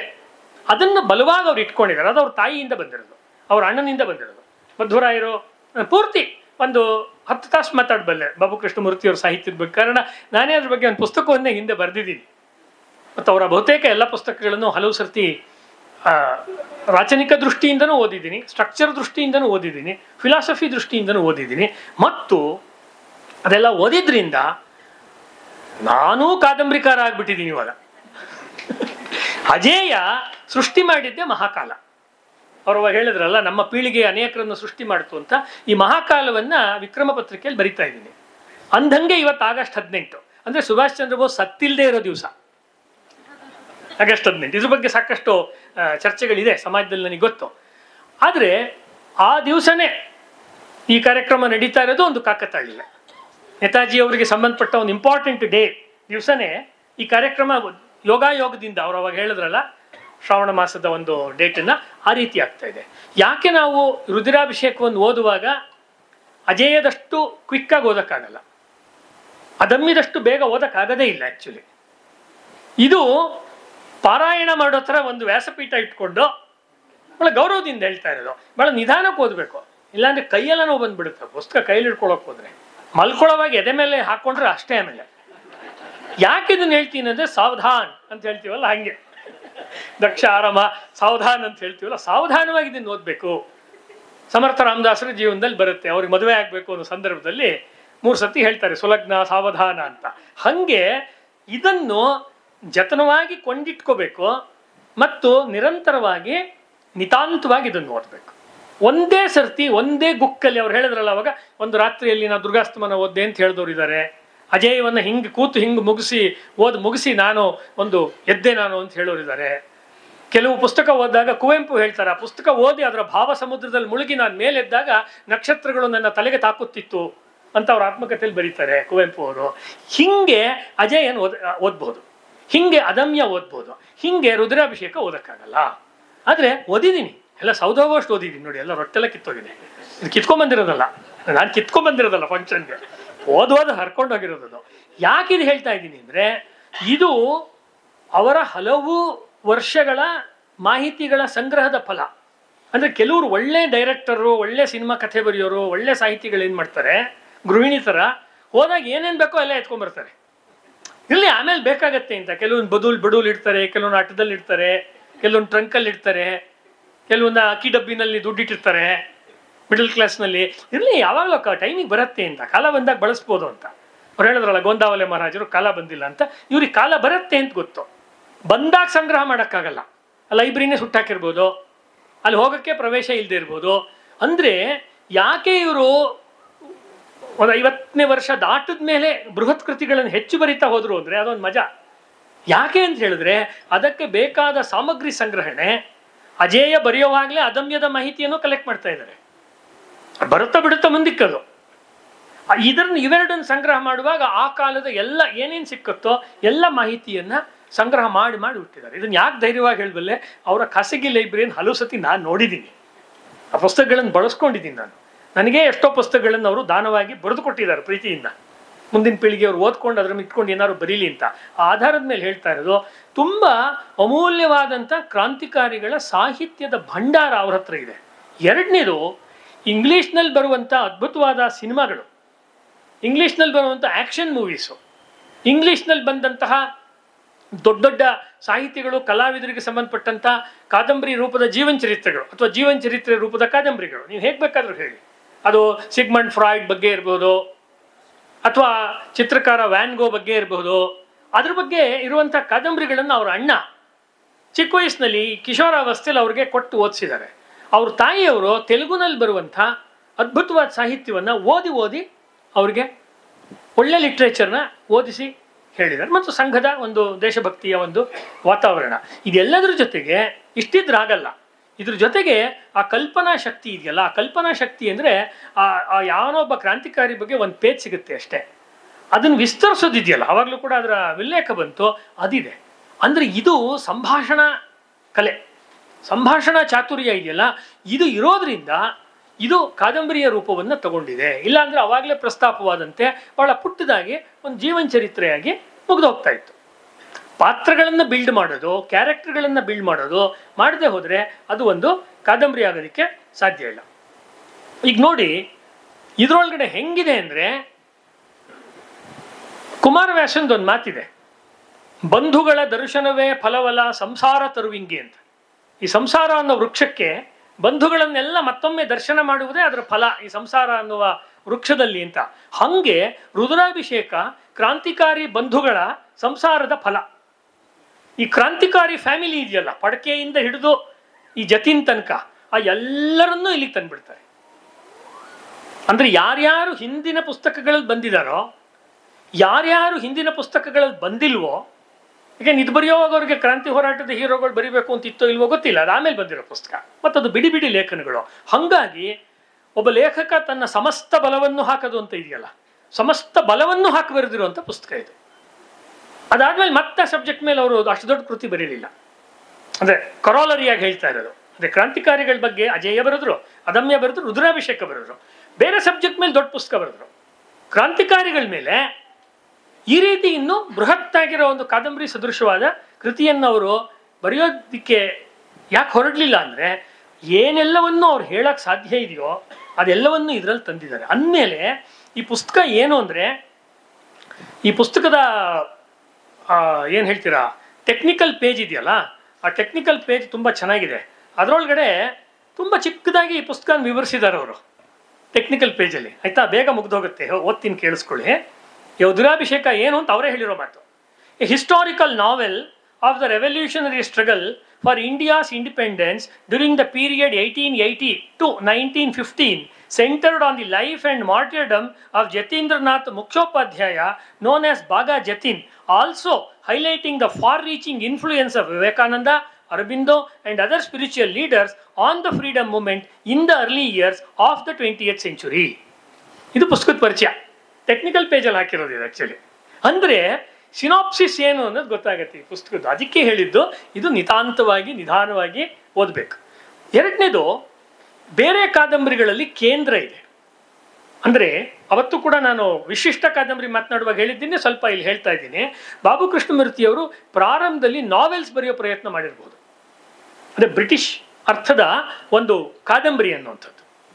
ಬರ್ತಾ ಬರ್ತಾ ಅವರ ಭಾರತೀಯ ಪ್ರಜ್ಞೆ ಪುರಾಣ ಸದೃಶವಾದ ಪ್ರಜ್ಞೆ ಆದ್ದರಿಂದ ಅವರೇನು ಮಾಡಿದ್ದಾರೆ, ವ್ಯಾಸರು, ಪರಾಶರರು, ಆಮೇಲೆ ಬಂದಂಥ ಕಲ್ಹಣನ ರಾಜತರಂಗಿಣಿ ಎಟ್ಸೆಟ್ರಾ ಕೃತಿಗಳಲ್ಲಿ ಏನು ಮಾಡ್ತಾರೆ, ಹಾಯಾಗಿ ಬಿಡುಬೀಸ ಕತೆ ಹೇಳೋದು. ಬಿಡುಬೀಸ ಕತೆ ಹೇಳೋದು ಏನು ತುಂಬ ಅರ್ಜೆಂಟಾಗಿ ಕತೆ ಹೇಳಬೇಕು ಅಂತೇನು ಇಲ್ಲ. ಅದಮ್ಯ ಎಷ್ಟು ಕ್ವಿಕ್ಕಾಗಿ ಓಡುತ್ತೆ, ಟಕ ಟಕ ಟಕ ಅಂತ ಕತೆ ಓಡ್ತಾ ಇರುತ್ತಲ್ಲಿ, ನೀವು ಉಸಿರು ತಗೊಂಡು ಓದ್ಬೇಕು ಓದುಗ. ಇಲ್ಲಿ ಹಂಗಲ್ಲ, ಓ ಪಥಿಕನೇ ನಿಧಾನವಾಗಿ ನಿಂತು ನಿಂತು ವಿಶ್ರಾಂತಿಯನ್ನು ತೆಗೆದುಕೊಂಡು ಮುಂದಕ್ಕೆ ಹೋಗು ಅನ್ನುವ ರೀತಿಯಲ್ಲಿ ಒಂದಷ್ಟು ವಾಸುದೇವ ಬಲವಂತ್ ಫಡ್ಕೆನ್ ಹೇಳ್ತಾರೆ. ಪುಟ 126 ನಾನು ಹೇಳ್ತಿರೋದು ರುದ್ರಾಭಿಷೇಕದಲ್ಲಿ. ಫಡ್ಕೆ ಪುಣೆ ನಗರದಲ್ಲಿ ವಾಸಿಸುತ್ತಾ ಮಿಲಿಟರಿ ಅಕೌಂಟ್ಸ್ ಆಫೀಸಿನಲ್ಲಿ ದುಡಿಯುತ್ತಿದ್ದ ವಾಸುದೇವ ಬಲವಂತ ಫಡ್ಕೆ ಎಂಬ ಸಾಮಾನ್ಯ ಗುಮಾಸ್ತನೊಬ್ಬ ಅಂದಿನವರೆಗಿನ ಆಗುಹೋಗುಗಳನ್ನು ಚೆನ್ನಾಗಿ ಅಧ್ಯಯನ ಮಾಡಿ ಇತ್ಯಾದಿ ಬರುತ್ತೆ. ಆಮೇಲೆ 1857ರ ಹೋರಾಟ. ಒಂದು ಇಂಟ್ರೆಸ್ಟಿಂಗ್ ಪಾಯಿಂಟ್ ಕೊಡ್ತಾರೆ. ಅಲನ್ ಆಕ್ಟೋವಿನ್ ಹ್ಯೂಮ್ ಅವನೇ ಕಾಂಗ್ರೆಸ್ನ ಜನಕ ಯಾಕಾದ, ಅವನಾದ ಅಂತ ಹೇಳ್ತೀವಿ. ಒಂದು ಪಾಯಿಂಟ್ ಬರೀತಾರೆ 126 ಪೇಜಲ್ಲಿ. ಅಂದರೆ ಎಷ್ಟು ರಿಸರ್ಚ್ ಮಾಡಿದ್ದಾರೆ ಏನಕ್ಕೆ. ಭಾರತೀಯರ ಆವೇಶಗಳ ಆಕ್ರೋಶಗಳನ್ನು ತಣಿಸಿ ಅವರನ್ನು ಮಣಿಸಲು ಒಂದು ಸಂಸ್ಥೆಯನ್ನು ಹುಟ್ಟುಹಾಕುವ ದುರಾಲೋಚನೆಯ ಫಲವೇ ಭಾರತ ರಾಷ್ಟ್ರೀಯ ಕಾಂಗ್ರೆಸ್ಸು. ಇದು ಹೇಳ್ತಾರೆ. 1857ರ ಪ್ರಥಮ ಸ್ವಾತಂತ್ರ್ಯ ಹೋರಾಟದಲ್ಲಿ ಸುಮಾರು 100ಕ್ಕೂ ಹೆಚ್ಚು ಸೈನಿಕರನ್ನು ಸ್ವತಃ ಕೊಂದೆನೆಂದು ಹೆಮ್ಮೆಯಿಂದ ಹೇಳಿಕೊಳ್ಳುತ್ತಿದ್ದ ಬ್ರಿಟಿಷ್ ಅಧಿಕಾರಿ ಅಲೆನ್ ಆಕ್ಟವಿಯನ್ ಹ್ಯೂಮ್ ಕಾಂಗ್ರೆಸ್ ಸಂಸ್ಥೆಯ ಜನಕನೆನಿಸಿಕೊಂಡ. ಅಲೆನ್ ಹ್ಯೂಮ್ ಸ್ಥಾಪನೆ ಮಾಡ್ದಾನೆ ಟೆಕ್ಸ್ಟ್ ಬುಕ್ಕಲ್ಲಿ ಬರುತ್ತೆ ಈಗಲೂ. ಆದರೆ ಅವನು 100 ಜನ ಭಾರತೀಯರನ್ನ ಈ ಯುದ್ಧದಲ್ಲಿ ಕೊಂದಿದ್ದ ಅನ್ನೋ ಪಾಯಿಂಟ್, ಅಂದರೆ ಯಾರನ್ನ ಅವ್ರು ನೇಮಕ ಮಾಡಿದ್ರು, ಭಾರತೀಯರ ಕೊಲೆಗಡುಕನನ್ನ ಕಾಂಗ್ರೆಸ್ ಸ್ಥಾಪಕನಾಗಿ ಮಾಡಿದ್ರು. ಆ ಕಾಂಗ್ರೆಸ್ನವ್ರಿಗೆ ಮಂದಗಾಮಿಗಳಾದವರು ಸಪೋರ್ಟ್ ಕೊಡ್ತಾರೆ ಅಂದರೆ ಮಂದಗಾಮಿಗಳು ಸ್ವಾತಂತ್ರ್ಯ ಹೋರಾಟಗಾರರೇ ಅಂತ ಪ್ರಶ್ನೆ ಬರುತ್ತೆ. ಇದು ನನ್ನ ಮೂಲಭೂತವಾದ ಪ್ರಶ್ನೆ. ಭಾರತದ ಸ್ವಾತಂತ್ರ್ಯ ಹೋರಾಟದಲ್ಲಿ 2 ಧಾರೆಗಳಿದೆ ಅಂತ ನಾನು ಹೇಳೋದೇ ಇಲ್ಲ. ನಾನು ಆ್ಯಕ್ಚುಲಿ ಇರೋದೇ ಒಂದು ಧಾರೆ, ಅದು ರಕ್ತದ ಧಾರೆ, ಅದು ರುಧಿರಾಭಿಷೇಕದ ಧಾರೆ. ಚಂದ್ರಶೇಖರ್ ಪಾಟೀಲ್ರು ಈ ಜ್ಞಾನಪೀಠ ಪ್ರಶಸ್ತಿ ಬಂದಾಗ ಒಂದು ಮಾತು ಹೇಳಿದ್ರು. ಬೇಂದ್ರೆಯವರು, ಕುವೆಂಪು ಅವರು, ಕಾರಂತರು ಈ 3 ಜನ ಜ್ಞಾನಪೀಠವನ್ನ ಪಡ್ಕೊಂಡವರು, ಮುಂದೆ ಬಂದವರೆಲ್ಲ ಹೊಡ್ಕೊಂಡವರು. ಬೇರೆ ಯಾವ ಮಾತು ಏನೇ ಆದ್ರೂ ಪಾಟೀಲ್ ಹೇಳಿದ ಆ ಮಾತು ಚೆನ್ನಾಗಿದೆ. ಆ್ಯಕ್ಚುಲಿ ಸ್ವಲ್ಪ ನನಗೆ ಗೋಕಾಕರ ಬಗ್ಗೆ ಒಂದು ಕನ್ಸೆಷನ್ ಕೊಡ್ಬೋದಾಗಿತ್ತೇನೋ ಅಂತ ಅನ್ಸುತ್ತೆ ಸಾಹಿತ್ಯದ ವಿದ್ಯಾರ್ಥಿಯಾಗಿ. ಯಾಕೆಂದ್ರೆ he was a good writer, not a great writer but good writer. ಮಿಕ್ಕವ್ರನ್ನ ನೋಡಿದಾಗ ಹಂಗೆ ಅನ್ಸುತ್ತೆ. ಆಮೇಲೆ ಬಂದಿರೋಂಥ ಇವಾಗ ಇರೋರು ಮತ್ತೆ ಹೋಗಿರೋರು ನೋಡಿದಾಗ ಹಂಗೆ ಅನ್ಸುತ್ತೆ ಜ್ಞಾನಪೀಠ ಕೊಡೋವಂಥದ್ದು ಏನಿದೆ ಅಂತ. ಹಂಗೆ ಈ ಮಂದಗಾಮಿಗಳನ್ನು ನೋಡಿದಾಗ ಸ್ವಾತಂತ್ರ್ಯದ ಲಾಭವನ್ನು ಹೊಡ್ಕೊಂಡವ್ರು ಇವರು ರಕ್ತ ಮತ್ತು ನೇಣುಗಂಬವನ್ನು ಪಡ್ಕೊಂಡವರು. ಹಿಂಗಾಗಿ ಪಡ್ಕೊಂಡವರ ಕಥೆಯನ್ನು ಇವರು ಬರೆದು ಹೊಡ್ಕೊಂಡವರ ಕಥೆಯನ್ನು ಅಲ್ಲಿ ಸೂಚ್ಯವಾಗಿ ಸೂಚಿಸಿದ್ದಾರೆ. ಇದು ಈ ಪುಸ್ತಕದಲ್ಲಿ ಸೂರತ್ತಿನ ಕಾಂಗ್ರೆಸ್ನ ಅಧಿವೇಶನದ ಬಗ್ಗೆ ಬರುತ್ತೆ. One of the fantastic chapter. ಕಾಂಗ್ರೆಸ್ನಲ್ಲಿ ವಿಭಜನೆ ಯಾಕೆ ಬಂತು? ಇದು 2 ಸೈಕಾಲಜಿಗಳ ವಿಭಜನೆ. ಒಂದು ಬ್ರಿಟಿಷ್ ಪರ ಇದ್ದು ಒಂಥರ ನಾಟಕ ಆಡುವಂಥದ್ದು. ಈ ಬೇರೆಯವ್ರ ಮನೆ ಫಂಕ್ಷನ್ ನಡೆಯುವಾಗ ಇನ್ನು ಸಂಬಂಧವೇ ಇಲ್ಲದೆ ಇದ್ದವ್ರು ಉಸ್ತುವಾರಿ ವಹಿಸಿ ತುಪ್ಪ ಬಡ್ಸಕ್ಕೆ ಹೋಗೋ ಥರ ಸ್ವಲ್ಪ ಹಾಕಿಸ್ಕೊಳ್ಳಿ ಅಂತ ಇವ್ರ ಅಪ್ಪನ ಮನೆ ಗಂಟೆನೂ ಹೋಗುತ್ತೆ. ಅಲ್ಲಿ ಯಾರೋ ಗಂಡಿನ ತಂದೆ ಹೆಣ್ಣಿನ ತಂದೆ ಸಾಲ ಮಾಡ್ತಿರ್ತಾನೆ ಮದುವೆ. ಹಂಗೆ ಇವ್ರು ಮಾಡಿದವರು ರಾಷ್ಟ್ರೀಯ ಕಾಂಗ್ರೆಸ್ನವರು. ಅವರ ಮೊದಲ 20 ವರ್ಷದ ಭಿನ್ನ ಒತ್ತಡಗಳನ್ನು ಓದಿದ್ರೆ ನಾಚಿಕೆ ಆಗತ್ತೆ ನಮಗೆ. ಭಾರತ ರಾಷ್ಟ್ರೀಯ ಕಾಂಗ್ರೆಸ್ನ ರೆಕಾರ್ಡ್ಸ್ ತೆಗೆದು ನೋಡಿ. ನಾನು ಧೈರ್ಯವಾಗಿ ಹೇಳ್ತಾ ಇದ್ದೀನಿ ಅದನ್ನ. ಕಾಂಗ್ರೆಸ್ನವ್ರು ಯಾರೋ ಬರಲಿ, ಯಾರು ಬೇಕಾದ್ರೂ ಚರ್ಚೆ ಮಾಡ್ಬೋದು ನಾಳೆ ಬಂದು. ಈಗ ಹಿಸ್ಟ್ರಿ ಬಗ್ಗೆ ನಾವು ಮಾತಾಡ್ತಾ ಇರೋದು ಆ ರೀತಿ ಮಾತಾಡ್ತಾರೆ. ಕೇಶವಚಂದ್ರ ಸೇನ್ ಯಾರ ಬಗ್ಗೆ ನಾವು ಹೊಗಳ್ತೀವಿ, ಆ ಮನುಷ್ಯ ಹೇಳ್ತಾನೆ ಈಗ ಕ್ರಿಸ್ತನ ಮತ್ತು ಪಾಶ್ಚಾತ್ಯ ಕ್ರೈಸ್ತ ವಿಚಾರದ ಒಂದು ಬೆಳಕು ಎಲ್ಲ ಭೂಖಂಡಗಳನ್ನು ದಾಟ್ತಾ ಇದೆ, ಅಲ್ಲೆಲ್ಲವನ್ನು ಬೆಳಗ್ತಾ ಇದೆ. ಅಕಸ್ಮಾತ್ ಅದು ಭಾರತದ ಮೇಲೆ ಬರುತ್ತೋ ಇಲ್ವೋ ಅಂತ ನಾನು ಕಾಯ್ಕೊಂಡಿದ್ದೆ. ಸದ್ಯ ಭಾರತದ ಮೇಲೂ ಆ ಬೆಳಕು ಬೀಳ್ತಾ ಇದೆ. ಕೇಶವಚಂದ್ರ ಸೇನ್ ಹೇಳೋ ಮಾತು. How can you consider Keshavchandra Sen as a reformer? Is a traitor. ದೇಶದ್ರೋಹಿ ಅವನು ಕೇಶವಚಂದ್ರ ಸೇನ್ ಅಂತ ನಾನಂತೂ ಹೇಳ್ತೀನಿ. ಈಗ ನನಗೇನು ಯಾವ ಜ್ಞಾನಪೀಠನೂ ಬೇಕಾಗಿಲ್ಲ. ಇದು ಭಾರತದ ಸ್ವಾತಂತ್ರ್ಯದ ಹೋರಾಟದಲ್ಲಿ ಹೇಗೆ ನಡೀತು ಅನ್ನುವುದನ್ನು ಇವರು ಹೇಳ್ತಾರೆ ನೋಡಿ. ಬೇರೆ ಬೇರೆ ಹೋರಾಟದ ಹಂತಗಳನ್ನು ಗುರುತಿಸ್ತಾರೆ. ಅವಾಗಲೇ ನಾನು ಹೇಳಿದಂತೆ ಈ ವಾಸುದೇವ್ ಬಲವಂತ್ ಫಡ್ಕೆಯ ನಂತರದ 1883 ತಾನೆ ಆತ ಆಹುತಿಯಾಗಿದ್ದು. ಇದು 80ರಿಂದ ಶುರುವಾಗುತ್ತೆ. 1880ರಿಂದ 1915ನೇ ಇಸ್ವಿ ತನಕ, ಅಂದರೆ ಬರೋಬ್ಬರ್ ಆಲ್ಮೋಸ್ಟ್ ಸಾವರ್ಕರ್ ಅವರು ಅಂಡಮಾನ್ ಕಡೆ ಹೋಗಿರ್ತಾರೆ ಆಗಲೇ. ಆ ಕಾಲ ಇನ್ನು ಗಾಂಧಿಯವರು ಸ್ವಾತಂತ್ರ್ಯ ಚಳುವಳಿಗೆ ಅದನ್ನು ಹಾಳು ಮಾಡೋಕ್ಕೋಸ್ಕರ ಪ್ರವೇಶ ಮಾಡಿರೋದಿಲ್ಲ ಇನ್ನೂ. I am a very big opponent of Gandhi. ಬಹಳ ಸ್ಪಷ್ಟವಾಗಿ ವೇದಿಕೆಯಲ್ಲಿ ಹೇಳ್ತೇನೆ, ಗಾಂಧಿ ಬಗ್ಗೆ ಲವಲೇಶ ಗೌರವ ನನಗಿಲ್ಲ. ಸಭೆಯಲ್ಲಿ ಯಾರು ಇದ್ರೆ ಕ್ಷಮಿಸಿ ಅಂತಲೂ ಕೇಳ್ಕೊಳ್ಳಲ್ಲ. ಯಾಕಂದ್ರೆ ಕ್ಷಮಿಸೋ ವಿಚಾರ ನಾನೇನು ಮಾತಾಡ್ತಿಲ್ಲ, ಹೆಮ್ಮೆ ಪಡೋ ವಿಚಾರ ಮಾತಾಡ್ತಾ ಇದ್ದೀನಿ. ಹಾಗಾಗಿ ಅದು ಬರುತ್ತೆ ಮುಂದಿನ ದಿನಗಳಲ್ಲಿ ಪುಸ್ತಕ ಬಂದಾಗ ಗೊತ್ತಾಗುತ್ತೆ ನಂದು. ಆಮೇಲೆ ಬಾರಿಸಾಲ್ನ ಹೋರಾಟವನ್ನು ಕೊಡ್ತಾರೆ, ಕಲ್ಕತ್ತಾ ಕಾಂಗ್ರೆಸ್ ಬಗ್ಗೆ ಕೊಡ್ತಾರೆ. ಬೇರೆ ಯಾವ ಪುಸ್ತಕದಲ್ಲೂ ಸಿಗದೇ ಇರೋ ಒಂದು ಅಂಶವನ್ನು ಏನು ಸೇರಿಸ್ತಾರೆ ಅಂದರೆ ಮದ್ರಾಸ್ನಲ್ಲಿ ಸ್ವದೇಶಿ ಗುಂಜಾರವ. ಇದನ್ನು ಓದ್ಬಿಟ್ಟು ಡಾಕ್ಟರ್ SR ಲೀಲಾ ಅವರಂತೂ ತುಂಬ ಸಂತೋಷ ಪಟ್ಬಿಟ್ರು. ಯಾಕೆ ಅಂದರೆ ಚಿದಂಬರಂ ಪಿಳ್ಳೈ ಮತ್ತು ಇನ್ನೊಬ್ಬರು ಅವರು ಸ್ವದೇಶಿ ನೇವಿಗೇಷನ್ ಸ್ಟೀಮ್ ಕಂಪನಿಯನ್ನು ಆರಂಭ ಮಾಡಿದ್ರಲ್ಲ, ಬ್ರಿಟಿಷರಿಗೆ ಸ್ವದೇಶಿ ಮೂಲಕ ಉತ್ತರ ಕೊಡ್ತೀವಿ ಅಂದರೆ. ನಾನೇ ಇದ್ರ ಬಗ್ಗೆ ಹಿಂದೆ ಪ್ರತಾಪ್ ಸಿಂಹ ಹೇಳಿದ್ರು ಅಂತ ಹೇಳಿ ವಿಜಯ ಕರ್ನಾಟಕಕ್ಕೆ ಅಂತ ಕಾಣುತ್ತೆ ಒಂದು ಲೇಖನ ಬರೆದಿದ್ದೆ. ಇದು ರಾಷ್ಟ್ರೀಯ ಹೋರಾಟದ ಸಾಮಗ್ರಿಯಿಂದ ತುಂಬಿ ತುಳುಕುತ್ತಿರುವ ಭಾರೀ ಹಡಗು ಅಂತ ಬರೆದಿದ್ದೆ ಈ ಪುಸ್ತಕದ ಬಗ್ಗೆ. ಆ ಹಡಗಿನಲ್ಲಿ ವಿಪರೀತ ಸಾಮಗ್ರಿ ತುಂಬಿದ್ರೆ ಲೋಡ್ ಹಿಂಗಿಂಗ್ ಆಗ್ತಿರುತ್ತಲ್ಲ ಒಂದು ವೆಹಿಕಲ್ಲು, ಆ ಥರ ತುಂಬಿ ತುಳುಕ್ತಿದೆ. ಆ ಚಿದಂಬರಂ ಪಿಳ್ಳೈ ಇವ್ರು ತಗೊಂಬಂದಿರೋದು. ಯಾಕೆಂದ್ರೆ ಅವನು ಸೌತಲ್ಲಿರೋನು, ಅವನೇನು ಬಾಗಾ ಜತಿನ ಮೀಟ್ ಮಾಡಿಲ್ಲ. ಬಂಗಾಳಿ ಕ್ರಾಂತಿಕಾರಿಗಳದ್ದು ಒಂದು ಗುಂಪು, ಮಧ್ಯ ಭಾರತ ಸೆಂಟ್ರಲ್ ಪ್ರಾವಿನ್ಸ್ ಅವ್ರದ್ದು ಒಂದು ಗುಂಪು, ಉತ್ತರ ಪ್ರದೇಶದಲ್ಲಿರೋರ್ದು ಒಂದು. ಆ ಉತ್ತರ ಪ್ರದೇಶದವ್ರು ಕಂಡ್ರೆ ಬಂಗಾಳದವ್ರಿಗಾಗಲ್ಲ, ಬಂಗಾಳದವ್ರು ಕಂಡ್ರೆ ಉತ್ತರ ಪ್ರದೇಶದವ್ರಿಗಾಗಲ್ಲ. ಎಲ್ಲ ಬರ್ದಿಯಾರ ಅವ್ರು ಅದರಲ್ಲಿ. ಆಜಾದ್ ಬುಕ್ಕಲ್ಲೂ ಬರುತ್ತೆ ಅದು. ದೆಹಲಿನಲ್ಲಿ ಬೇರೆ ಬೇರೆ ಸಂಘಟನೆಗಳವ್ರು ಸೇರ್ಕೊಂಡು ಅವ್ರನ್ನೆಲ್ಲ ಐಕ್ಯ ಮಾಡುವ ಪ್ರಯತ್ನವನ್ನು ಪಾಪ ಚಂದ್ರಶೇಖರ್ ಆಜಾದ್ ಮಾಡ್ತಾರೆ. ಕ್ರಾಂತಿಕಾರಿಗಳಲ್ಲಿ ಅನೈಕ್ಯ ಇರಲಿಲ್ಲ ಅಂತ ನೀವು ತಿಳ್ಕೊಬೇಡಿ. ಬಂಗ್ ಅವ್ರದ್ದೊಂದು ಪಂಜಾಬಿಗಳದ ಮೇಲೆ ಇದೆಲ್ಲ ಹೇಳುವ ಭರದಲ್ಲಿ ದಕ್ಷಿಣ ಭಾರತದಲ್ಲಿ ಕ್ರಾಂತಿ ಹೋರಾಟ ಏನಾಗ್ತಿತ್ತು ಅಂತ ಯಾರು ಹೇಳಲ್ಲ. ಸೌತ್ ಇಂಡಿಯಾದಲ್ಲಿ ಏನೂ ಆಗಲೇ ಇಲ್ವೇನೋ ಅನ್ನುವ ಚಿತ್ರಣ ನಮಗೆ ಬಂದ್ಬಿಡುತ್ತೆ. ಕಿತ್ತೂರು ಚೆನ್ನಮ್ಮ ಮತ್ತು ವೀರಪಾಂಡ್ಯ ಕಟ್ಟಾಬೊಮ್ಮನ್ ಅವ್ರದ್ದೆಲ್ಲ ಕಾಲ ಆದಮೇಲೆ ಇಲ್ಲ, ಇಲ್ಲೂ ಕೂಡ ಸ್ವದೇಶಿ ಆಂದೋಲನ ಎಷ್ಟು ಜೋರಾಗಿತ್ತು ಅನ್ನೋದನ್ನ ಅವರು ಸುಬ್ರಹ್ಮಣ್ಯ ಭಾರತಿಯವರ ಪ್ರಸಂಗದಲ್ಲಿ ತರ್ತಾರೆ. ಯೋಗಿ ಅರವಿಂದರು ಮತ್ತು ಸುಬ್ರಹ್ಮಣ್ಯ ಭಾರತಿಯವರ ಮಿತ್ರತ್ವ, ಅವರಿಬ್ಬರು ಒಟ್ಟಿಗೆ ಕಲ್ತಿದ್ದು, ವೇದಗಳನ್ನು ಅಧ್ಯಯನ ಮಾಡಿದ್ದು, ಕ್ರಾಂತಿ ಹೋರಾಟದಲ್ಲಿ ಭಾಗವಹಿಸಿದ್ದು, ಮತ್ತೆ ಸುಬ್ರಹ್ಮಣ್ಯ ಭಾರತಿಯವರ ಕವನಗಳು, ಭಾರತೀಯಾರ್ ಅಂತೀವಲ್ಲ ತಮಿಳುನಾಡಲ್ಲಿ, ಅದನ್ನೆಲ್ಲ ತರ್ತಾರೆ. ಹೀಗಾಗಿ ಇಡೀ ದೇಶದಲ್ಲಿ ಜನ ರಕ್ತವನ್ನು ಚೆಲ್ಲಿದ್ರು. ಅವರೆಲ್ಲರೂ ರಕ್ತವನ್ನು ಚೆಲ್ಲುತ್ತಾ ಹೋದರು. ದಶಕಗಳ ಗಟ್ಟಲೆ ಅವರು ಪ್ರಾಣಾಹುತಿಯನ್ನ, ಆತ್ಮಾಹುತಿಯನ್ನ ಮಾಡಿಕೊಂಡ್ರು.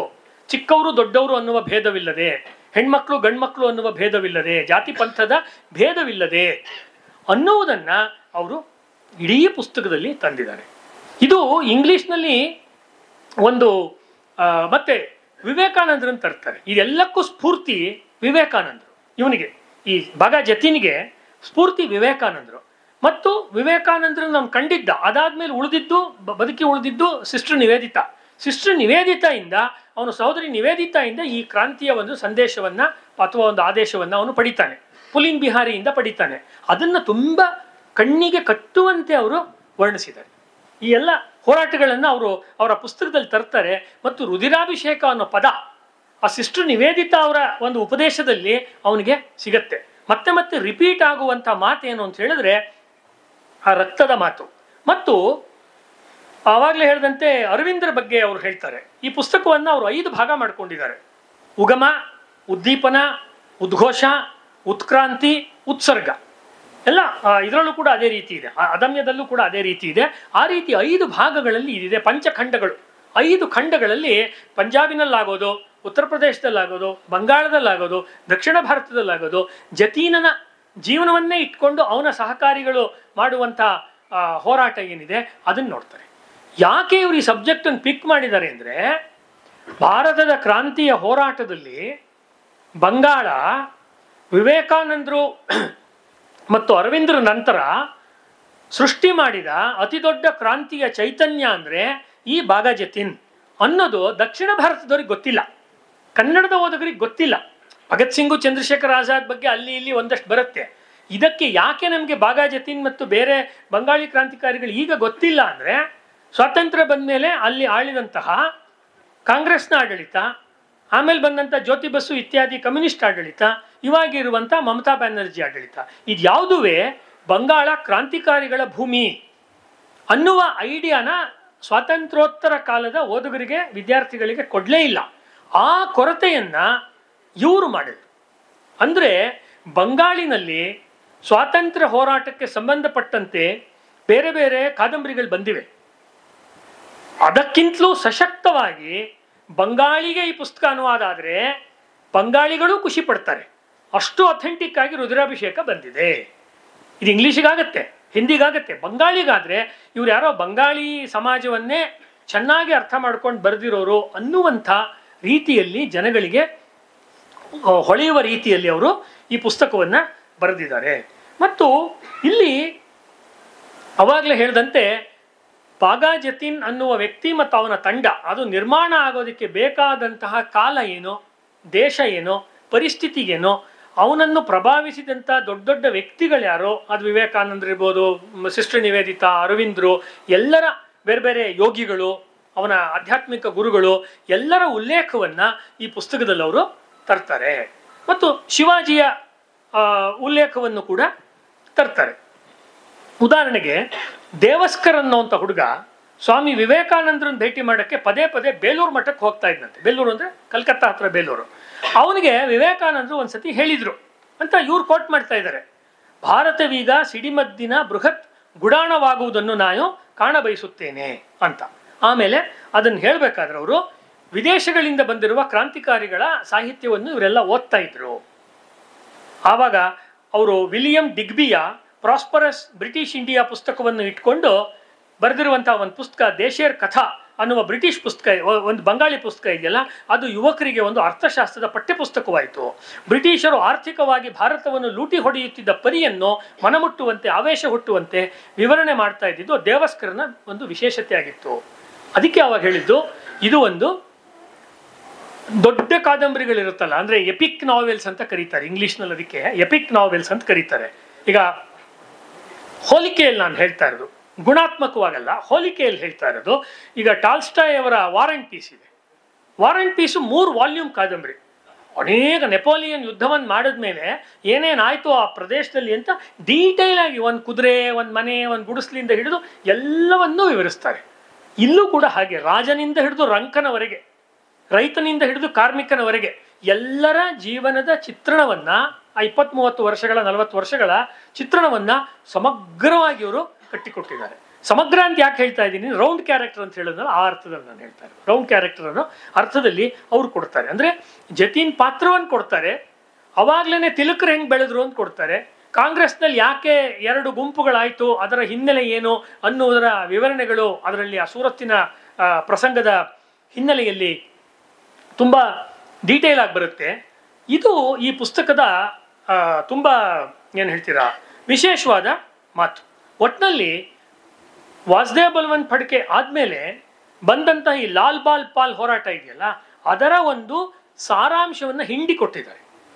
ಅದು ಬಹಳ ಇಂಪಾರ್ಟೆಂಟ್ ಆಗಿರೋ ಪಾಯಿಂಟ್. ಅಂದರೆ ಇದನ್ನು ಅವ್ರು ಹೇಳಿರೋ ಎಲ್ಲ ಪಾಯಿಂಟ್ ಜೊತೆಗೆ ಹೇಳ್ಬೋದು, ಅದು ಟೆಕ್ಸ್ಟ್ ಬುಕ್ ಥರ, ಅಂದರೆ ಅನೇಕ ಸಂಗತಿಗಳನ್ನು ತಿಳ್ಕೊಳ್ಳೋ ದೃಷ್ಟಿಯಿಂದ ಕೂಡ ಇದನ್ನು ನಾವು ನೋಡುವ ಸಾಧ್ಯತೆ ಇದೆ. ಇದನ್ನು ಹೇಳುವಾಗಲೇ ಭಾರತೀಯ ಸಮಾಜದಲ್ಲಿ ಇರುವಂಥ ಅಸಮಾನತೆ, ಸಮಾಜದಲ್ಲಿರುವಂಥ ಮೇಲು ಕೇಳಿದ ಭಾವ, ಅದನ್ನು ಕೂಡ ಎಲ್ಲ ಪುಸ್ತಕಗಳಲ್ಲೂ ಕೊಟ್ಟಿದ್ದಾರೆ. ಬೇರೆ ಬೇರೆ ರೀತಿಯಾಗಿ ಕೊಟ್ಟಿದ್ದಾರೆ ಅಷ್ಟೇ. ಅದನ್ನು ಏನು ಭಾಳ ಡೈರೆಕ್ಟಾಗಿ ಕೊಟ್ಟಿದ್ದಾರೆ ಅಂತಲ್ಲ. ಉದಾಹರಣೆಗೆ ಅಜೇಯದಲ್ಲಿ ಒಂದು ಬೆಲ್ಲದ ಉಂಡೆ, ಅದು ಇರೋದೇ ಪಾಪ ಒಂದು ಬೆಲ್ಲದ ಉಂಡೆ. ಅವನು ರಣಜಿತ್ ಅಂದರೆ ಭಗತ್ ಸಿಂಗ್, ಅವನು ಅದನ್ನು ತಗೊಂಡ್ಬಿಟ್ಟು ತಿನ್ನಕ್ಕೆ ಹೋಗ್ತಾನೆ. ಅವರು ಚಂದ್ರಶೇಖರ್ ಆಜಾದ್ ನಡುವೆ ಒಂದು ಬೆಲ್ಲದ ಉಂಡೆಗೋಸ್ಕರ ಕಿತ್ತಾಟ ಆಗುತ್ತೆ. ಅದು ಇಲ್ಲ, ತಿನ್ನಕ್ಕೇನು ಇಲ್ಲ ಅಲ್ಲಿ. ಆವಾಗ ಒಂದು ಬಚ್ಚಲು, ಹಳೆಯ ರೂಮ್ಗಳು ನಿಮ್ಗೆ ನೆನಪಿದ್ರೆ ಗೊತ್ತಿರುತ್ತೆ, ಒಂದು ರೂಮ್ ಒಳಗಡೆ ಒಂದು ಬಚ್ಚಲು ಮನೆ ಅಲ್ಲ, ಒಂದು ಬಚ್ಚಲು, ಅಲ್ಲಿಗೆ ಹೋಗಿ ಇದು ಬಿದ್ದುಬಿಡುತ್ತೆ. ಏನು ಮುಲಾಜಿಲ್ದೆ ಅದನ್ನು ತೊಗೊಂಡೋಗಿ ತೊಳ್ಕೊಂಡ್ಬಿಟ್ಟು ಆಜಾದ್ ಬೈಕ್ ಹಾಕೊಂತಾರೆ. ತೊಳೆದಿರೋಲ್ಲ, ಭಗತ್ ಸಿಂಗ್ ತೊಳಿ ಅಂತ ಹೇಳೋದು, ಹಂಗೆ ತಿಂತಾರೆ. ಇದು ಆ ಬಾಂಧವ್ಯ ಇದೆಯಲ್ಲ ಅದನ್ನು ತೋರಿಸುತ್ತೆ. ಮುಂದೆ ಬಂದ ಕಮ್ಯುನಿಸ್ಟ್ ಚಳವಳಿ, ಚಂದ್ರಶೇಖರ್ ಆಜಾದ್ ಮೇಲಿರೋ ಜನಿವಾರವನ್ನು ಗಮನಿಸಿ, ನಾನು ಎಲ್ಲವನ್ನೂ ಹೇಳ್ತೀನಿ, ಯಾಕಂದ್ರೆ ಇವತ್ತೇ ಸತ್ರು ನನಗೆ ಯೋಚನೆ ಇಲ್ಲ, ಸತ್ಯವನ್ನೇ ಹೇಳಬೇಕು ಅಂತ ನಾನು ನಂಬಿರುವಂಥ ಮನುಷ್ಯ. ಅವನ ಜನಿವಾರ ಅವನನ್ನು ಕ್ರಾಂತಿಕಾರಿಗಳ ಬಗ್ಗೆ ಉತ್ತರ ಭಾರತದಲ್ಲಿ ಚರ್ಚೆ ಮಾಡಿದಂತೆ ಮಾಡಿತು ಅಂತ ನಾನು ಘೋಷಣೆ ಮಾಡ್ತೀನಿ. ಇದೇ ಕಾರಣ, ಜಾತಿ ಕಾರಣಕ್ಕೋಸ್ಕರ, ಬೇರೆ ಇನ್ನೇನು ಕಾರಣ ಇಲ್ಲ. ಯಾಕೆಂದರೆ ಉತ್ತರ ಪ್ರದೇಶದಲ್ಲಿ ಅಥವಾ ಮಧ್ಯಪ್ರದೇಶದಲ್ಲಿ ಏನು ಹೇಳೋದಕ್ಕೆ ಕಾರಣ ಇತ್ತು, ಅವನನ್ನು ಇಷ್ಟು ನೆಗ್ಲೆಕ್ಟ್ ಮಾಡೋದಕ್ಕೆ ಏನು ಕಾರಣ ಇತ್ತು ಅಂದರೆ, ಸ್ವಾತಂತ್ರ್ಯ ನಂತರದಲ್ಲಿ ಹೋರಾಟಗಾರರನ್ನು ಜಾತಿ ವಿಂಗಡಣೆಯ ಪಟ್ಟಿಯಲ್ಲಿ ನೋಡೋದಕ್ಕೆ ಶುರು ಮಾಡಿದ್ರು. ಇದು ಬಹಳ ದೊಡ್ಡ ಘೋರ ಅನ್ಯಾಯವನ್ನು ಮಾಡಿದ್ರು, ಎಲ್ಲರಿಗೂ ಮಾಡಿದ್ರು, ಬರೀ ಬ್ರಾಹ್ಮಣರಿಗೆ ನಾನು ಹೇಳ್ತಿಲ್ಲ, ಎಲ್ಲರಿಗೂ ಈ ರೀತಿಯದನ್ನು ಆಗ 50-60 ವರ್ಷ ಅಧಿಕಾರದಲ್ಲಿ ಇದ್ದವರು ಮಾಡಿದರು. ಆಗಲೇ ನಾಗರಾಜ್ ಅವ್ರು ಹೇಳಿದ ಒಂದು ಮಾತನ್ನು ಜೋಡಿಸ್ಬೇಕು. ಅವಾಗ ನಾನು ವಾದಿರಾಜ್ ಅವ್ರಿಗೆ ಮೆಸೇಜ್ ಕೂಡ ಮಾಡಿದೆ, ಅವರು ಹೊರಗೆ ಹೋಗಿ ಬಂದರು. ಅದೇನು ಅಂದರೆ, ಭಾರತದ ಸ್ವಾತಂತ್ರ್ಯ ಹೋರಾಟದಲ್ಲಿ ಒಂದು ಕ್ರಾಂತಿಧಾರೆಯನ್ನು ಗುರುತಿಸೋದಾದರೆ ಇನ್ನೊಂದು ಸಾಮಾಜಿಕ ಪರಿವರ್ತನೆಯ ಧಾರೆ ಇದೆ. ಮತ್ತು ಸ್ವಲ್ಪ ಬರುತ್ತೆ, ಇದರಲ್ಲೂ ಕೂಡ ಬರುತ್ತೆ. ಅಂದರೆ ನೀವು ಈ ಪಾಸಿಟಿವ್ ಆಗಿ ಮಾಡಿರೋ ಹೋರಾಟ ಇದೆ ಅಲ್ವಾ, ಪುಲೆ ಅವರು ಇರ್ಬೋದು, ಅದಕ್ಕಿಂತ ಮುಂಚೆ ಬಂದ ದಯಾನಂದ ಸರಸ್ವತಿ ಇರ್ಬೋದು, ಅಂಬೇಡ್ಕರ್ ಇರ್ಬೋದು, ನಮ್ಮ ಕರ್ನಾಟಕದಲ್ಲಿ ಮಾಡಿರುವಂಥ ಬೇರೆ ಬೇರೆ ಹೋರಾಟಗಳಿರ್ಬೋದು, ಇದು ನಮ್ಮ ಫ್ರೀಡಮ್ ಮೂಮೆಂಟಿಂದೇ ಭಾಗ. ಇದು ಹಾಗೆ ಸಾಮಾನ್ಯವಾಗಿ ನಾವು ನೋಡಲ್ಲ. ಯಾರು ಕ್ರಾಂತಿಶಾಸ್ತ್ರವನ್ನು ಇಟ್ಕೊಂಡು ಸಾಹಿತ್ಯವನ್ನು ಅಧ್ಯಯನ ಮಾಡ್ತಾರೆ, ಯಾರು ಅಹಿಂಸಾ ಶಾಸ್ತ್ರವನ್ನು ಇಟ್ಕೊಂಡು ಸಾಹಿತ್ಯವನ್ನು ಅಧ್ಯಯನ ಮಾಡ್ತಾರೆ, ಅವ್ರು ಮಿಸ್ ಮಾಡ್ಕೊಳ್ಳೋ ಪಾಯಿಂಟ್ ಏನಂದರೆ, ನಿನ್ನೆ ನಮ್ಮ ಸ್ನೇಹಿತರು ಯಾರೋ ಒಬ್ರು ಕೇಳಿದ್ರು ಒಂದು ಕಾರ್ಯಕ್ರಮದಲ್ಲಿ, ಸರ್ ಅಂಬೇಡ್ಕರ್ ಅವ್ರನ್ನ ನಾವು ಫ್ರೀಡಮ್ ಫೈಟರ್ ಅಂತ ಕರಿಬೋದಾ ಅಂತ ಕೇಳಿದ್ರು. ಸೊ ವೆರಿ ಕ್ಲಾಸಿಕಲ್ ಕ್ವಶನ್ ಇದು. ಕರಿಬೇಕು ಅಂತ ನಾನು ಹೇಳ್ತೀನಿ ನನ್ನ ಅಧ್ಯಯನದ ಮೇಲೆ. ಯಾಕೆ ಅಂದರೆ, ಬಿಡುಗಡೆಗೋಸ್ಕರ, ಮನುಷ್ಯನ ಬಿಡುಗಡೆಗೋಸ್ಕರ ಹೋರಾಟ ಮಾಡುವುದೇ ಸ್ವಾತಂತ್ರ್ಯ ಹೋರಾಟ ಅನ್ನೋದಾದರೆ, ಅವರು ಸ್ವಾತಂತ್ರ್ಯ ಹೋರಾಟಗಾರರು. ಅವರು ಚರಕ ಹಿಡಿದಿದ್ರ, ಅವರು ಬಂದೂಕ ಹಿಡಿದಿದ್ರ ಅಂತ ಹೇಳಿದ್ರೆ, ಚರಕ ಹಿಡಿದಿರೋ ಬಂದೂಕ ಹಿಡಿದ್ರೆ ತುಂಬ ಜನ ಇದ್ದಾರೆ. ಗುರೂಜಿ ಗೋಳ್ವಲ್ಕರ್ ಅವ್ರೇನು ಸ್ವಾತಂತ್ರ್ಯ ಹೋರಾಟದಲ್ಲಿ ಅರೆಸ್ಟ್ ಆಗಲಿಲ್ಲ, ನಾವು ಅವ್ರನ್ನ ಗೌರವ ಕೊಡೋದಿಲ್ವಾ ಗುರೂಜಿ ಗೋಳ್ವಲ್ಕರ್ ಅವ್ರನ್ನ? ಯಾಕೆ ನಾನು ಈ ಪಾಯಿಂಟನ್ನು ಹೇಳ್ತಾ ಇದ್ದೀನಿ ಅಂದರೆ, let us be fair to our ancestors. ನಮ್ಮ ಈಗಿನ ನಿಲುವುಗಳು ಏನೇ ಇರಲಿ, ಜ್ಯೋತಿಬಾ ಫುಲೆ ಅವ್ರು ಬಂದಿಲ್ಲ ಅಂದಿದ್ರೆ, ಅಂಬೇಡ್ಕರ್ ಅವ್ರು ಬಂದಿಲ್ಲ ಅಂದರೆ ಇವತ್ತು ಆ ಒಂದು ಧ್ವನಿ ಆ ರೀತಿ ಮೊಳಗ್ತಾ ಇರಲಿಲ್ಲ. ಹಾಗಾಗಿ ಫ್ರೀಡಮ್ ಮೂಮೆಂಟಲ್ಲಿ ಅರುಣ್ ಶೌರಿ ಹೇಳುವಂತೆ ಅವರು ಬ್ರಿಟಿಷರ ಜೊತೆ ಸೇರ್ಕೊಂಡಿದ್ರು ಅಂದರೆ ನಾನ್ ಸೆನ್ಸ್. ಅದು ಐದರ್ ಅರುಣ್ ಶೌರಿಗೆ ಗೊತ್ತಿದ್ದು ಹಿಪೋಕ್ರಸಿ ಮಾಡ್ತಾ ಇದ್ದಾರೆ, ಇಲ್ಲ ಅಂದರೆ ಅವ್ರಿಗೆ ಇತಿಹಾಸದ ಬಗ್ಗೆ ಸರಿಯಾದ ಜ್ಞಾನ ಇಲ್ಲ. ಅವ್ರನ್ನೇ ರಾಷ್ಟ್ರೋತ್ಥಾನದಲ್ಲಿ ಕಾರ್ಯಕ್ರಮ ಆದಾಗ ಓಪನ್ ಆಗಿ ಚಾಲೆಂಜ್ ಮಾಡಿದ್ದೀನಿ ನಾನು ಅರುಣ್ ಶೌರಿನ, you come and discuss with me ಅಂತ. ಯಾಕೆಂದರೆ ನಾವು ಮಾತಾಡ್ತಿರೋದು ಒಟ್ಟು ಸ್ವಾತಂತ್ರ್ಯ ಹೋರಾಟಗಾರರ ಚಳುವಳಿ ಇದಾದಾಗ, ಇಲ್ಲ ಅಂದರೆ ಇದನ್ನು ಇಂಟಿಗ್ರೇಟ್ ಮಾಡ್ಕೊಂಡು ನಮಗೆ ನೋಡೋಕ್ಕೆ ಸಾಧ್ಯ ಆಗೋದಿಲ್ಲ. ಇದ್ರ ಬಗ್ಗೆ ಚರ್ಚೆ ಬಂದರೆ ಬರಲಿ, ಪ್ರಶ್ನೆ ಬಂದರೆ ಬರಲಿ, ಅದಲ್ಲ. ಒಟ್ಟಿನಲ್ಲಿ ನಾನು ಗುರುತಿಸೋದು, ನನ್ನ ಮಾತನ್ನು ಮುಗಿಸೋಕ್ಕೆ ಮುಂಚೆ ಈ ಪುಸ್ತಕವನ್ನು ನಾನು ಹೇಗೆ ನೋಡ್ತೀನಿ ಅಂದರೆ, ಮಹಾ ಘಟನೆಗಳ ಸರಪಳಿ, ವೃತ್ತಾಂತಗಳ ಸರಮಾಲೆ ಇರೋದು. ಅದಕ್ಕೆ ನಾನು ಪುರಾಣದ ಉಲ್ಲೇಖವನ್ನು ಕೊಟ್ಟೆ. ವೃತ್ತಾಂತಗಳ ಸರಮಾಲೆ ಅಂದರೆ ಪುರಾಣಗಳಲ್ಲಿ ಒಂದು ಕತೆ ಹೇಳ್ತಾರೆ, ಆ ಕಥೆಯ ಹೊಕ್ಕಳಲ್ಲೇ ಇನ್ನೊಂದು ಕತೆ ಬರುತ್ತೆ. ಆ ಕತೆ ಹೇಳಿ ಮುಗಿಸೋ ಹೊತ್ತಿಗೆ ಅದರೊಳಗೆ ಇನ್ನೇನೋ ಒಂದು ಉಪಕಥೆ ಬರುತ್ತೆ. ಆ ರೀತಿ ಮುಖ್ಯ ಕತೆ ಈ ಬಾಗ ಜತಿಂದು, ಮಿಕ್ಕಿದ್ದನ್ನು ಉಪಕಥೆ ಅಂತ ಇಟ್ಕೋಬಹುದು ನಮ್ಮ ಹಳೆಯ ಲೆಕ್ಕಾಚಾರದಲ್ಲಿ. ಆ ರೀತಿಯ ಉಪಕಥೆಗಳನ್ನು ಇದರಲ್ಲಿ ಅವರು ಸಾಕಷ್ಟು ವಿಷಯಗಳನ್ನು ಕೊಡ್ತಾರೆ. ಆಮೇಲೆ ಇಲ್ಲಿ ಕೊನೆಯಲ್ಲಿ ಅವರು ಹೇಳುವಂಥ ಒಂದು ಮಾತಿದೆಯಲ್ಲ, ಅದನ್ನು ಹೇಳಿ ನಾನು ಮುಗಿಸ್ತೀನಿ. ಆ ಬಾಗ ಜತೀನ್ ದೊಡ್ಡ ಯುದ್ಧವನ್ನು ಮಾಡಿ ಅವನು ಪ್ರಾಣಾಹುತಿಯನ್ನು ಕೊಡ್ತಾನೆ. ಪ್ರಾಣಾಹುತಿಯನ್ನು ಕೊಟ್ಟ ಮೇಲೆ ಹರಿದ್ವಾರದ ಒಂದು ಮಠದಲ್ಲಿ ಅವನ ಆಧ್ಯಾತ್ಮಿಕ ಗುರು ಕೂತಿರ್ತಾನೆ. ಇವತ್ತೇನಾಗಿದೆ, ಆಧ್ಯಾತ್ಮಿಕತೆ ಮತ್ತು ಸಾಮಾಜಿಕತೆ ನಡುವೆ ಒಂದು ರೀತಿ ಸಂಬಂಧವೇ ಇಲ್ವೇನೋ, ಅದಕ್ಕೆ ಅದೇ ಒಂದು ಬೇರೆ ಇದೇ ಒಂದು ಬೇರೆ ಅನ್ನೋ ರೀತಿ ನಮ್ಮಲ್ಲಿ ಸಾಕಷ್ಟು ಕಡೆ ಬಂದಿದೆ. ವಿವೇಕಾನಂದರ ಕಾಲದಲ್ಲಿ ಅದಿರಲಿಲ್ಲ, ಅರವಿಂದ್ರ ಕಾಲದಲ್ಲಿ ಇರಲಿಲ್ಲ. ಈ ಜತೀನನ ಈ ಒಂದು ಬಲಿದಾನದ ಸುದ್ದಿಯನ್ನು ಕೇಳಿ ಅವನಿಗೆ ಉಪದೇಶ ಮಾಡಿದಂಥ ಪರಮಗುರು ಭೋಲಾನಂದ ಗಿರಿ ಗೊತ್ತಾಗತ್ತೆ. ಭೋಲಾನಂದ ಗಿರಿಯವರು ಅದುವರೆಗೂ ಅಂತರ್ಮುಖಿಯಾಗಿ ತಪಸ್ ಮಾಡ್ತಾ ಕೂತಿರ್ತಾರೆ ಅವರು ಅಲ್ಲಿ ಹರಿದ್ವಾರದಲ್ಲಿ. ಅವಾಗ ಆನಂತರ ಅವ್ರು ಏನು ಮಾಡ್ತಾರೆ, ಈ ಸುದ್ದಿ ಗೊತ್ತಾದ ತಕ್ಷಣ ಏನು ಮಾಡ್ತಾನೆ ಒಬ್ಬ ಸನ್ಯಾಸಿ, ಒಬ್ಬ ಕ್ರಾಂತಿಕಾರಿಗೆ ಹಿಂಗಾಯ್ತು ಅಂತ ಗೊತ್ತಾದಾಗ ಸನ್ಯಾಸಿ ಏನು ಮಾಡ್ತಾನೆ, ಸನ್ಯಾಸಿಯ ಡ್ಯೂಟಿ ಏನು ಅನ್ನೋದನ್ನು ಬಾಬು ಕೃಷ್ಣಮೂರ್ತಿಯವರು ಬರೀತಾರೆ. ಅನಂತರ ತಾವು ಕುಳಿತಲ್ಲಿಂದ ಮೇಲೆದ್ದು ತಮ್ಮ ಶಿಷ್ಯನೊಬ್ಬನು ಜೊತೆಯಲ್ಲಿ ಕರೆದುಕೊಂಡು ಗಂಗೆಯ ತೀರಕ್ಕೆ ಹೋದರು.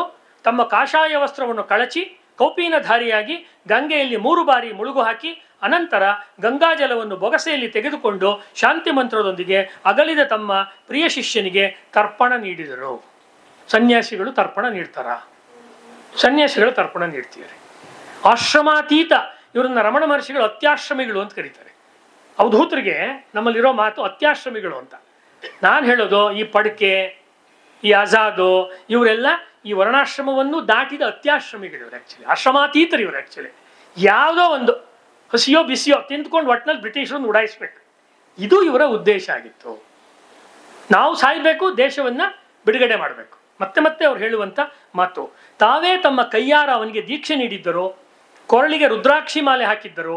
ನಾಡ ಸೇವೆಗಾಗಿ ಹುಟ್ಟಿರುವ ಕಾರಣ ಜನ್ಮನು ನೀನು. ಆಧ್ಯಾತ್ಮಿಕವಾದ ಪದ ಇದು, ಕಾರಣ ಜನ್ಮನು ನೀನು. ಸಾಮಾನ್ಯ ಜನ್ಮ ಅಲ್ಲ ನಿಂದು, ನಿಂದು ಕಾರಣ ಜನ್ಮ. ನೀನು ನನ್ನ ಹುಲಿ ಎಂದು ಬೆನ್ನು ಚಪ್ಪರಿಸಿ ಹೋರಾಟದ ಕಣಕ್ಕೆ ಕಳಿಸಿದ್ದರು. ಇಂದು ಅವನು ತನ್ನ ಜೀವನ ಕಾರ್ಯ ಮುಗಿಸಿ ಹೊರಟು ಹೋಗಿದ್ದ. ಅವ್ರೇನು ಹೇಳ್ತಾರೆ ಗುರುಗಳು, ಧನ್ಯ ಜತಿನ್, ಧನ್ಯ ನೀನು, ನಿನಗೆ ಇನ್ನೊಂದು ಜನ್ಮವಿಲ್ಲ, ನಿನಗೆ ಮೋಕ್ಷ ಪ್ರಾಪ್ತಿಯಾಗಿದೆ. ಗುರುಗಳು ಹೇಳ್ತಾ ಇದ್ದಾರೆ, ಗುರುಗಳಿಗೆ ಮೋಕ್ಷ ಪ್ರಾಪ್ತಿಯಾಗಿಲ್ಲ ಇನ್ನುವೇ. ನಾನು ತಮಾಷೆಗೆ ಹೇಳ್ತಿಲ್ಲ, ಸೀರಿಯಸ್. ಆಧ್ಯಾತ್ಮಿಕ ಸಾಧನೆ ಮಾಡೋರು ಅವ್ರಿಗೆ ಆಗಿಲ್ಲ ಇನ್ನುವೇ. ಅಂಥ ಗುರುಗಳು ಹೇಳ್ತಿದ್ದಾರೆ ಶಿಷ್ಯನಿಗೆ ಮೋಕ್ಷ ಪ್ರಾಪ್ತಿಯಾಗಿದೆ. ಇಂಥವ್ರು ನಮ್ಮಲ್ಲಿ ಹೇಳಿದ್ದಾರೆ, ದ್ವಾಮಿಮೋ ಪುರುಷೌ ಭೇದೌ ಸೂರ್ಯಮಂಡಲ ಭೇದಿನವು. ದ್ವಾಮಿಮೋ ಪುರುಷಂ ಲೋಕ ಸೂರ್ಯಮಂಡಲ ಭೇದಿನವು. ಯಾರು ನಿಸ್ವಾರ್ಥವಾಗಿ ಸಮಾಜದ ಕೆಲಸ ಮಾಡ್ತಾರೆ, ನಿಸ್ವಾರ್ಥವಾಗಿ ಶತ್ರುವಿನ ತಲೆಯನ್ನ ರಾಜ್ಯದ ಫಲಾಪೇಕ್ಷೆ ಇಲ್ಲದೆ ಕತ್ತರಿಸ್ತಾರೆ, ಅವರು ಸೂರ್ಯಮಂಡಲವನ್ನು ಭೇದಿಸಿ ಹೊರಟೋಗ್ತಾರೆ. ಅಂದರೆ ಪಿತೃಲೋಕಕ್ಕೆ ಬರಲ್ಲ, ಅವರು ದೇವಲೋಕದ ಆಚೆಗೆ ಹೊರಟೋಗ್ತಾರೆ. ಇದು ವೈದಿಕ ಕಲ್ಪನೆ, ಭಾರತೀಯ ಕಲ್ಪನೆ ಇದು. ಆ ರೀತಿ ಹೋರಾಟವನ್ನು ಮಾಡಿದವರು ಇವರೆಲ್ಲರೂ, ಈ 3 ಪುಸ್ತಕಗಳ ಬಗ್ಗೆ ಅವ್ರು ಏನು ಹೇಳಿದ್ದಾರೆ, ಎಲ್ಲರೂ ಅದೇ ರೀತಿಯ ಕೆಲಸವನ್ನು ಮಾಡಿ ಅವರು ಸೂರ್ಯಮಂಡಲವನ್ನು ಭೇದಿಸಿ ಆಚೆ ಹೋದವರು. ಭಾಳ ಹಿಂದೆ ಅವರು KV ಆಚಾರ್ಯ ಅಂತ BJPನಲ್ಲಿ MLA MLC ಇದ್ರು. ಅವರೊಂದು ಭಾಷಣ ಮಾಡ್ತಾ ಹಾಸನದಲ್ಲಿ ಹೇಳಿದರು, ಸೈನಿಕರಿಗೆ ಪುನರ್ಜನ್ಮ ಇಲ್ಲ ಅಂತ. ಭಾಳ ಒಳ್ಳೆ ಮಾತಿದೆ. ಕಾರ್ಗಿಲ್ ಟೈಮಲ್ಲಿ ಯಾವಾಗಲೂ ಹೇಳಿದ್ರು ಒಂದು ಮಾತು, ಸೈನಿಕರಿಗೆ ಯಾಕೆ ಪುನರ್ಜನ್ಮ ಇಲ್ಲ ಅಂದರೆ ಅವ್ರು ಮಾಡುವ ಎಲ್ಲ ಆಹುತಿಯನ್ನು ಕೊಟ್ಟೇ ಬಿಟ್ಟಿದ್ದಾರೆ. ಕೊನೆಗೆ ಸಾಯುವಾಗ ಏನು ಹೇಳ್ತಾರೆ, ವೈದಿಕ ಮಂತ್ರ ಹೇಳಬೇಕಾದ್ರೆ, ಹೇ ಅಗ್ನಿಯೇ, ನಾನು ಎಲ್ಲವನ್ನೂ ನಿನಗೆ ಅರ್ಪಣೆ ಮಾಡ್ತಾ ಬಂದೆ ನನ್ನ ಅಗ್ನಿ ಕಾರ್ಯಗಳಲ್ಲಿ, ಕೊನೆಗೆ ನನ್ನ ದೇಹವನ್ನು ಅಂತಿಮವಾದ ಒಂದು ನೈವೇದ್ಯವಾಗಿ ನಿನಗೆ ಅರ್ಪಣೆ ಮಾಡಿದ್ದೀನಿ ಅಂತ ಅಗ್ನಿ ಕಾರ್ಯ ಮಾಡುವಾಗ ಅದರಲ್ಲಿ ಬರುತ್ತೆ. ಅದೇ ರೀತಿಯಲ್ಲಿ ಇಲ್ಲಿ ಅವನು ತನ್ನ ಸರ್ವಸ್ವವನ್ನು ದೇಶಕ್ಕೋಸ್ಕರ ಅವನು ಅರ್ಪಣೆ ಮಾಡ್ತಾನೆ. ಯಾರು ಅವನನ್ನು ಫಾಲೋ ಮಾಡ್ತಿರ್ತಾನೆ, CID, ಇದು ಭಾಳ ಮಜಾ. ಇದರಲ್ಲೂ ಬರುತ್ತೆ. ನಟ್ವರ್ ಬಾಪ್ನ ಪ್ರಸಂಗ ಅಜೇಯದಲ್ಲೂ ಬರುತ್ತೆ. ಶತ್ರು ಯಾರು ಫಾಲೋ ಮಾಡ್ತಿರ್ತಾನೆ ಅವನೇ ಇವನ ಗುಣಗಾನ ಮಾಡುವಂಥದ್ದು ಬರುತ್ತೆ. ಝಾನ್ಸಿ ರಾಣಿ ಸಂದರ್ಭದಲ್ಲೂ ಕೂಡ ಆ ವಿರೋಧಿಗಳೇ ಅವನ ಮೇಲೆ ಎಂಥ ಒಳ್ಳೆಯ ರಾಣಿಯವಳು, ಎಂಥ ಪೌರುಷವಂತೆ ಅಂತ ಹೊಗಳಿರೋ ಮಾತುಗಳು ಝಾನ್ಸಿ ರಾಣಿಯ ಜೀವನದಲ್ಲಿ ಬರುತ್ತೆ. ಅದೇ ರೀತಿ DIG ಡೆನ್ಹ್ಯಾಮ್ ಅವನು ವೈಸ್ರಾಯ್ಗೆ ಒಂದು ರಿಪೋರ್ಟ್ ಕೊಡ್ತಾನೆ ಜತೀನ್ ಬಗ್ಗೆ. ಅದು ಕೇಂದ್ರ ಗುಪ್ತಚರ ವಿಭಾಗದ ಒಬ್ಬ ಆಫೀಸರ್ ಅವನು, ಈ ಡೆನ್ಹ್ಯಾಮ್ ಅನ್ನೋನು. ಅವನು ಒಂದು ಮಾತನ್ನ ಜತೀನ್ ಬಗ್ಗೆ ಬರೆದಿಯಾನೆ. Jatin Mukherjee was perhaps the boldest and most actively dangerous of all the Bengal revolutionaries ಅನ್ನೋ ಮಾತನ್ನು ಹೇಳ್ತಾನೆ. ಆ ಮಾತನ್ನ ಇವರು ಈ ಪುಸ್ತಕದಲ್ಲಿ ಕೋಟ್ ಮಾಡ್ತಾರೆ. ಇವನ ಈ ಹುತಾತ್ಮತೆಯ ಸುದ್ದಿ ಅರವಿಂದ್ರಿಗೆ ಗೊತ್ತಾಗುತ್ತೆ. ಅರವಿಂದ್ರು ಪಾಂಡಿಚೇರಿ ಆಶ್ರಮಕ್ಕೆ ಹೋಗ್ಬಿಟ್ರು, ಅವ್ರು ಮೂಗು ಮುಚ್ಕೊಂಡು ಕೂತಿದ್ರು, ಅವರು ಪ್ರಪಂಚದ ಬಗ್ಗೆ ಯೋಚನೆ ಮಾಡ್ತಿರಲಿಲ್ಲ ಅಂತ ಅನೇಕ ಸತಿ ನಮ್ಗಳಲ್ಲೂ ಹೇಳೋರಿದ್ದಾರೆ. ಆದರೆ ನಾನು ಅರವಿಂದ್ರ ಬಗ್ಗೆ ಒಂದು 25 ವರ್ಷ ಅಧ್ಯಯನ ಮಾಡಿದ್ದೀನಿ. ಬಾಗಾ ಜತೀನ್ ಅವ್ರು ಹೇಳೋದು, ಅರವಿಂದ್ರ ಹೇಳೋ ಮಾತು, ಯುಗಾಂತರದ ಅಮೂಲ್ಯ ರತ್ನ. ಯುಗಾಂತರ ಒಂದು ಆ ಕಾಲದ ಪತ್ರಿಕೆ ಕೂಡ. ಯುಗಾಂತರದ ಅಮೂಲ್ಯ ರತ್ನ, ನಿನ್ನ ಮಾತೃ ಋಣ ತೀರಿಸಿ ಬಿಟ್ಟೆಯ ಮಗು, ನೀನು ಮನುಕುಲದ ಅತ್ಯಂತ ಶ್ರೇಷ್ಠ ವ್ಯಕ್ತಿಗಳ ಸಾಲಿಗೆ ಸೇರಿದವನು, ನಿನ್ನಲ್ಲಿ ಅನುಪಮ ದೈಹಿಕ ಸೌಂದರ್ಯ, ಅದೆಲ್ಲ ಬಹಳ ಚೆನ್ನಾಗಿ ಬಂದಿದೆ ಪ್ರಾರಂಭದಲ್ಲಿ ಅವನ ಫಿಸಿಕ್ ಬಗ್ಗೆ, ಅಪಾರ ಶಕ್ತಿ, ಅಕಳಂಕಿತ ಚಾರಿತ್ರ. ಈ ಎಲ್ಲ ಕ್ರಾಂತಿಕಾರಿಗಳಿಗೂ ಆಮೇಲೆ ಬಂದಂಥ ನಕ್ಸಲೈಟ್ಸ್, ಮಾವೋಯಿಟ್ಸ್ ಇವ್ರಿಗೂ ಇರೋ ವ್ಯತ್ಯಾಸ ಏನು ಅಂದರೆ ಚಾರಿತ್ರದ ಪ್ರಶ್ನೆ. ನಮ್ಮ ದೇಶದ ಸೈನಿಕರಿಗೂ ಬೇರೆ ದೇಶದ ಸೈನಿಕರಿಗೂ ಇರೋ ಪ್ರಶ್ನೆ ಚಾರಿತ್ರದ ಪ್ರಶ್ನೆ. When character is last everything is last ಅನ್ನೋದು ಇಂಗ್ಲೀಷ್ನಲ್ಲಿರೋ ಬಹಳ ಪ್ರಸಿದ್ಧವಾದ ಮಾತು. ಚಾರಿತ್ರಕ್ಕೆ ಅತ್ಯಂತ ಪ್ರಸಿದ್ಧವಾದ ಉದಾಹರಣೆಗಳು ಈ ಕ್ರಾಂತಿಕಾರಿಗಳ ಜೀವನದಲ್ಲಿ ಬರುತ್ತೆ. ಯಾವಾಗ ಅವರು ಅದನ್ನು ಮಾಡಲ್ಲ ಆಗ ಹಡಗಿನಲ್ಲಿ ರಂಧ್ರ ಅಂತ ಅಜೇಯದ ಚಾಪ್ಟರ್ ಬರೋದು ಅವಾಗ. ಆಗ ಯಶ್ಪಾಲು, ಪ್ರಕಾಶ್ವತಿ, ವೀರಭದ್ರ ತಿವಾರಿ ಅವರ ಲವ್ ಅಫೇರ್ಸು ಇತ್ಯಾದಿಗಳೆಲ್ಲ ಬರುತ್ತೆ, ಕೋಕಿ ಇತ್ಯಾದಿಗಳ ಪ್ರಸಂಗಗಳು ಬರುತ್ತೆ. ಇದನ್ನು ನಾವು ನೋಡಬೇಕು. ನಡಿಗೆ, ಧೈರ್ಯ, ಸಾಹಸ, ಗಾಂಭೀರ್ಯತೆಗಳು ನಿನ್ನಲ್ಲಿ ಮೇಳೈಸಿದ್ದವು. ನಿನ್ನ ತಾಯಿನಾಡಿಗೆ ರುಧಿರಾಭಿಷೇಕ ಮಾಡಿದೆ, ಧನ್ಯ ಜತೀನ್, ನೀನು ಧನ್ಯ ಅನ್ನುವ ಮಾತನ್ನು ಅವರ ಆ ಪಾತ್ರಗಳ ಮೂಲಕ ಅವರು ಹೇಳಿಸ್ತಾರೆ. ಹೀಗೆ ಇದು ಆದಮೇಲೆ ಕೊನೆಯಲ್ಲಿ ಈ ಸಿನಿಮಾಗಳು ಮುಗಿದ ಮೇಲೆ ಈ ಕೆಲವು ಒಳ್ಳೆ ಡೈರೆಕ್ಟರ್ಗಳದ್ದು ನೀವು ಸಿನಿಮಾಗಳನ್ನು ನೋಡಿದಾಗ ಆ ಎಲ್ಲ ಕೊನೆಯಲ್ಲಿ ಟೈಟಲ್ಸ್ ಎಲ್ಲ ತೋರಿಸ್ಬಿಡ್ತಾರೆ. ಟೈಟಲ್ ಕಾರ್ಡ್ ಅಂದರೆ ಲಾಸ್ಟಲ್ಲಿ ಬರೋ ಕಲಾವಿದ್ರ ಪಟ್ಟಿ, ಅದಾದ್ಮೇಲೆ ತಿರ್ಗಾ ಸಿನಿಮಾ ಕಂಟಿನ್ಯೂ ಆಗುತ್ತೆ. ನೀವು ಗಮನಿಸಿರ್ಬೋದು. ಹಾಗೆ ಕಥೆ ಮುಗಿದ್ರೂ ಅಂದರೆ ಕಥಾನಾಯಕನ ಕಥೆ ಮುಗಿದ್ರೂ ಈ ಕಥೆ ಮುಗಿಯಲ್ಲ.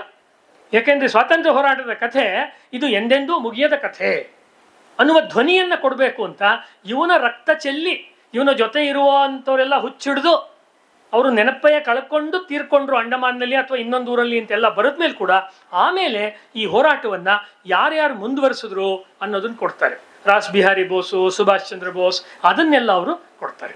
ಎಷ್ಟು ಚೆನ್ನಾಗಿದೆ ಅಂದರೆ ಈ ನಾರ್ಮಲಿ ಕಾವ್ಯಗಳಲ್ಲಿ ಭರತವಾಕ್ಯ ಅಂತ ಒಂದು ಲೈನ್ ಬರುತ್ತೆ. ಈ 25 ಪೇಜು ಈ ಸ್ವಾತಂತ್ರ್ಯ ಹೋರಾಟಕ್ಕೆ ಒಂದು ಭರತವಾಕ್ಯವನ್ನು ಕೊಟ್ಟಿದ್ದಾರೆ ಇದರಲ್ಲಿ. ಎಷ್ಟು ಚೆನ್ನಾಗಿದೆ ಅಂದರೆ ಈ ಪುಸ್ತಕವನ್ನು ಓದುವಾಗ ಇದು ಸೆಟ್ ಆಫ್ 4 ಬುಕ್ಸ್ ಅಂತ ನಾನು ಹೇಳ್ತೀನಿ, not set of 3 books. First Vikrant Bharat, ಅದು ಬೀಜ, ಅದರಲ್ಲಿ ಎಲ್ಲ ಪೂರ್ತಿ ಇದಿದೆ, ಸಾಮಗ್ರಿ ಇದೆ, ಅದು ಸೀತಾ ಶರ್ಮರು ಅವ್ರ ಗುರುಗಳು.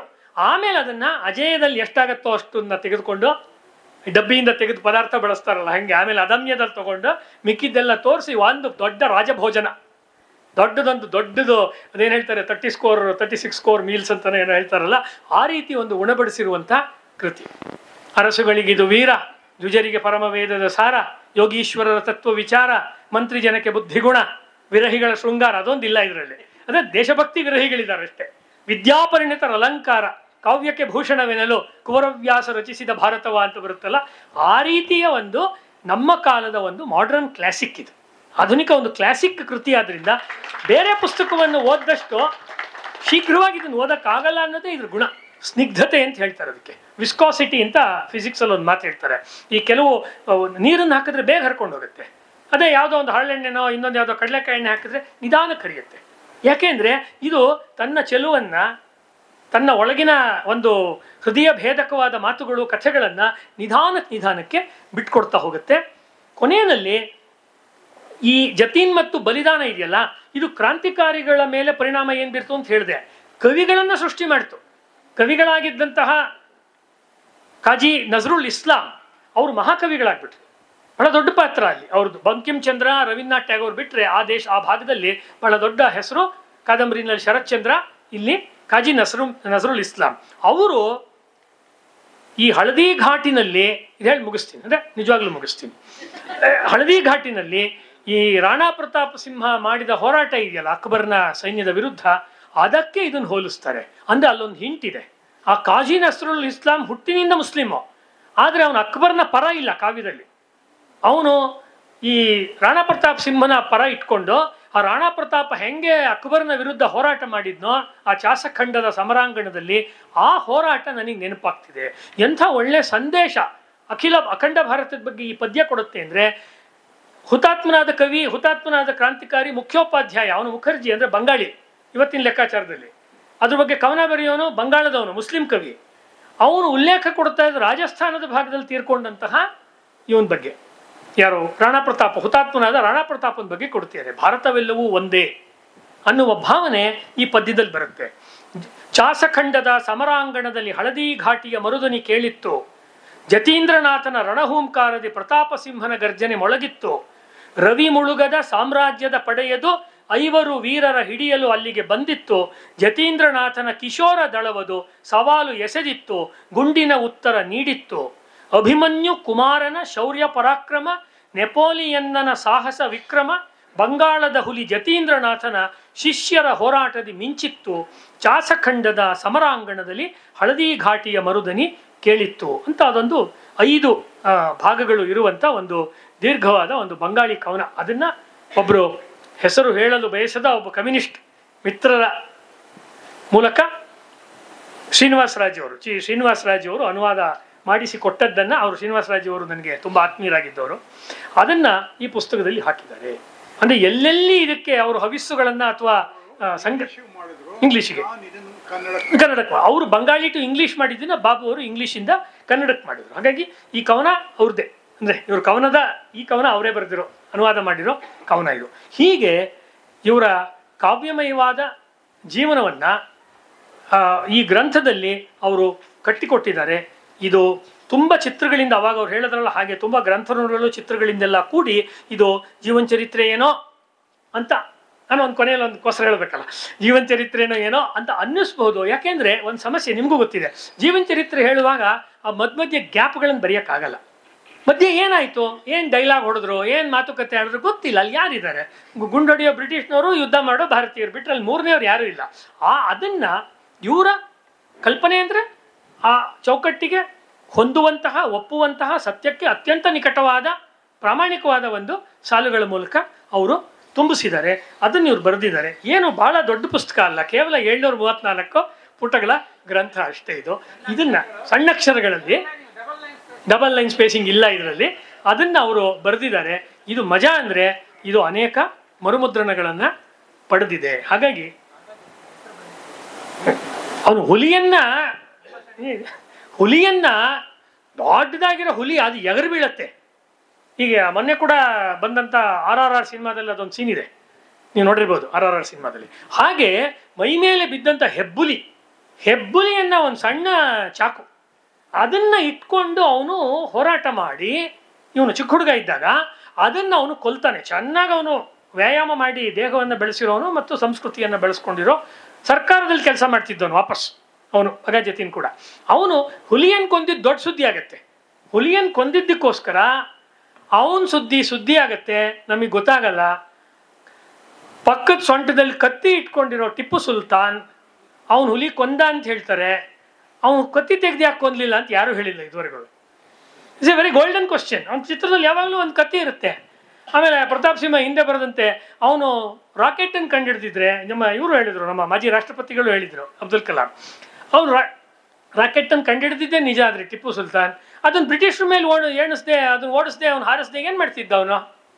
ಸುಮ್ಮನೆ ಇದೆಲ್ಲ ಆಮೇಲೆ ಬರೆದಿರೋ ಕಟ್ಟುಕಥೆಗಳು ಅಷ್ಟೇ. ಹಾಗಾಗಿ ಅದೊಂದನ್ನು ನಾವಿಲ್ಲಿ ಗಮನಿಸಬೇಕು. ಹುಲಿಯ ಚಿತ್ರ ಎದುರುಗಡೆ ಬಂದಿದ್ದಕ್ಕೆ ಟಿಪ್ಪು ಸುಲ್ತಾನ್ ಫೇಮಸ್ ಆದ. ಹುಲಿಯನ್ನೇ ಕೊಂದಂಥವನು ಫೇಮಸ್ ಆಗೋದಕ್ಕೆ ರುದ್ರಾಭಿಷೇಕ ಬರೋ ತನಕ ಕಾಯ್ಬೇಕಾಯ್ತು, ಬಾಬು ಕೃಷ್ಣಮೂರ್ತಿಯವ್ರು ಬರೋ ತನಕ ಕಾಯ್ಬೇಕಾಯ್ತು. ನಮಸ್ಕಾರ.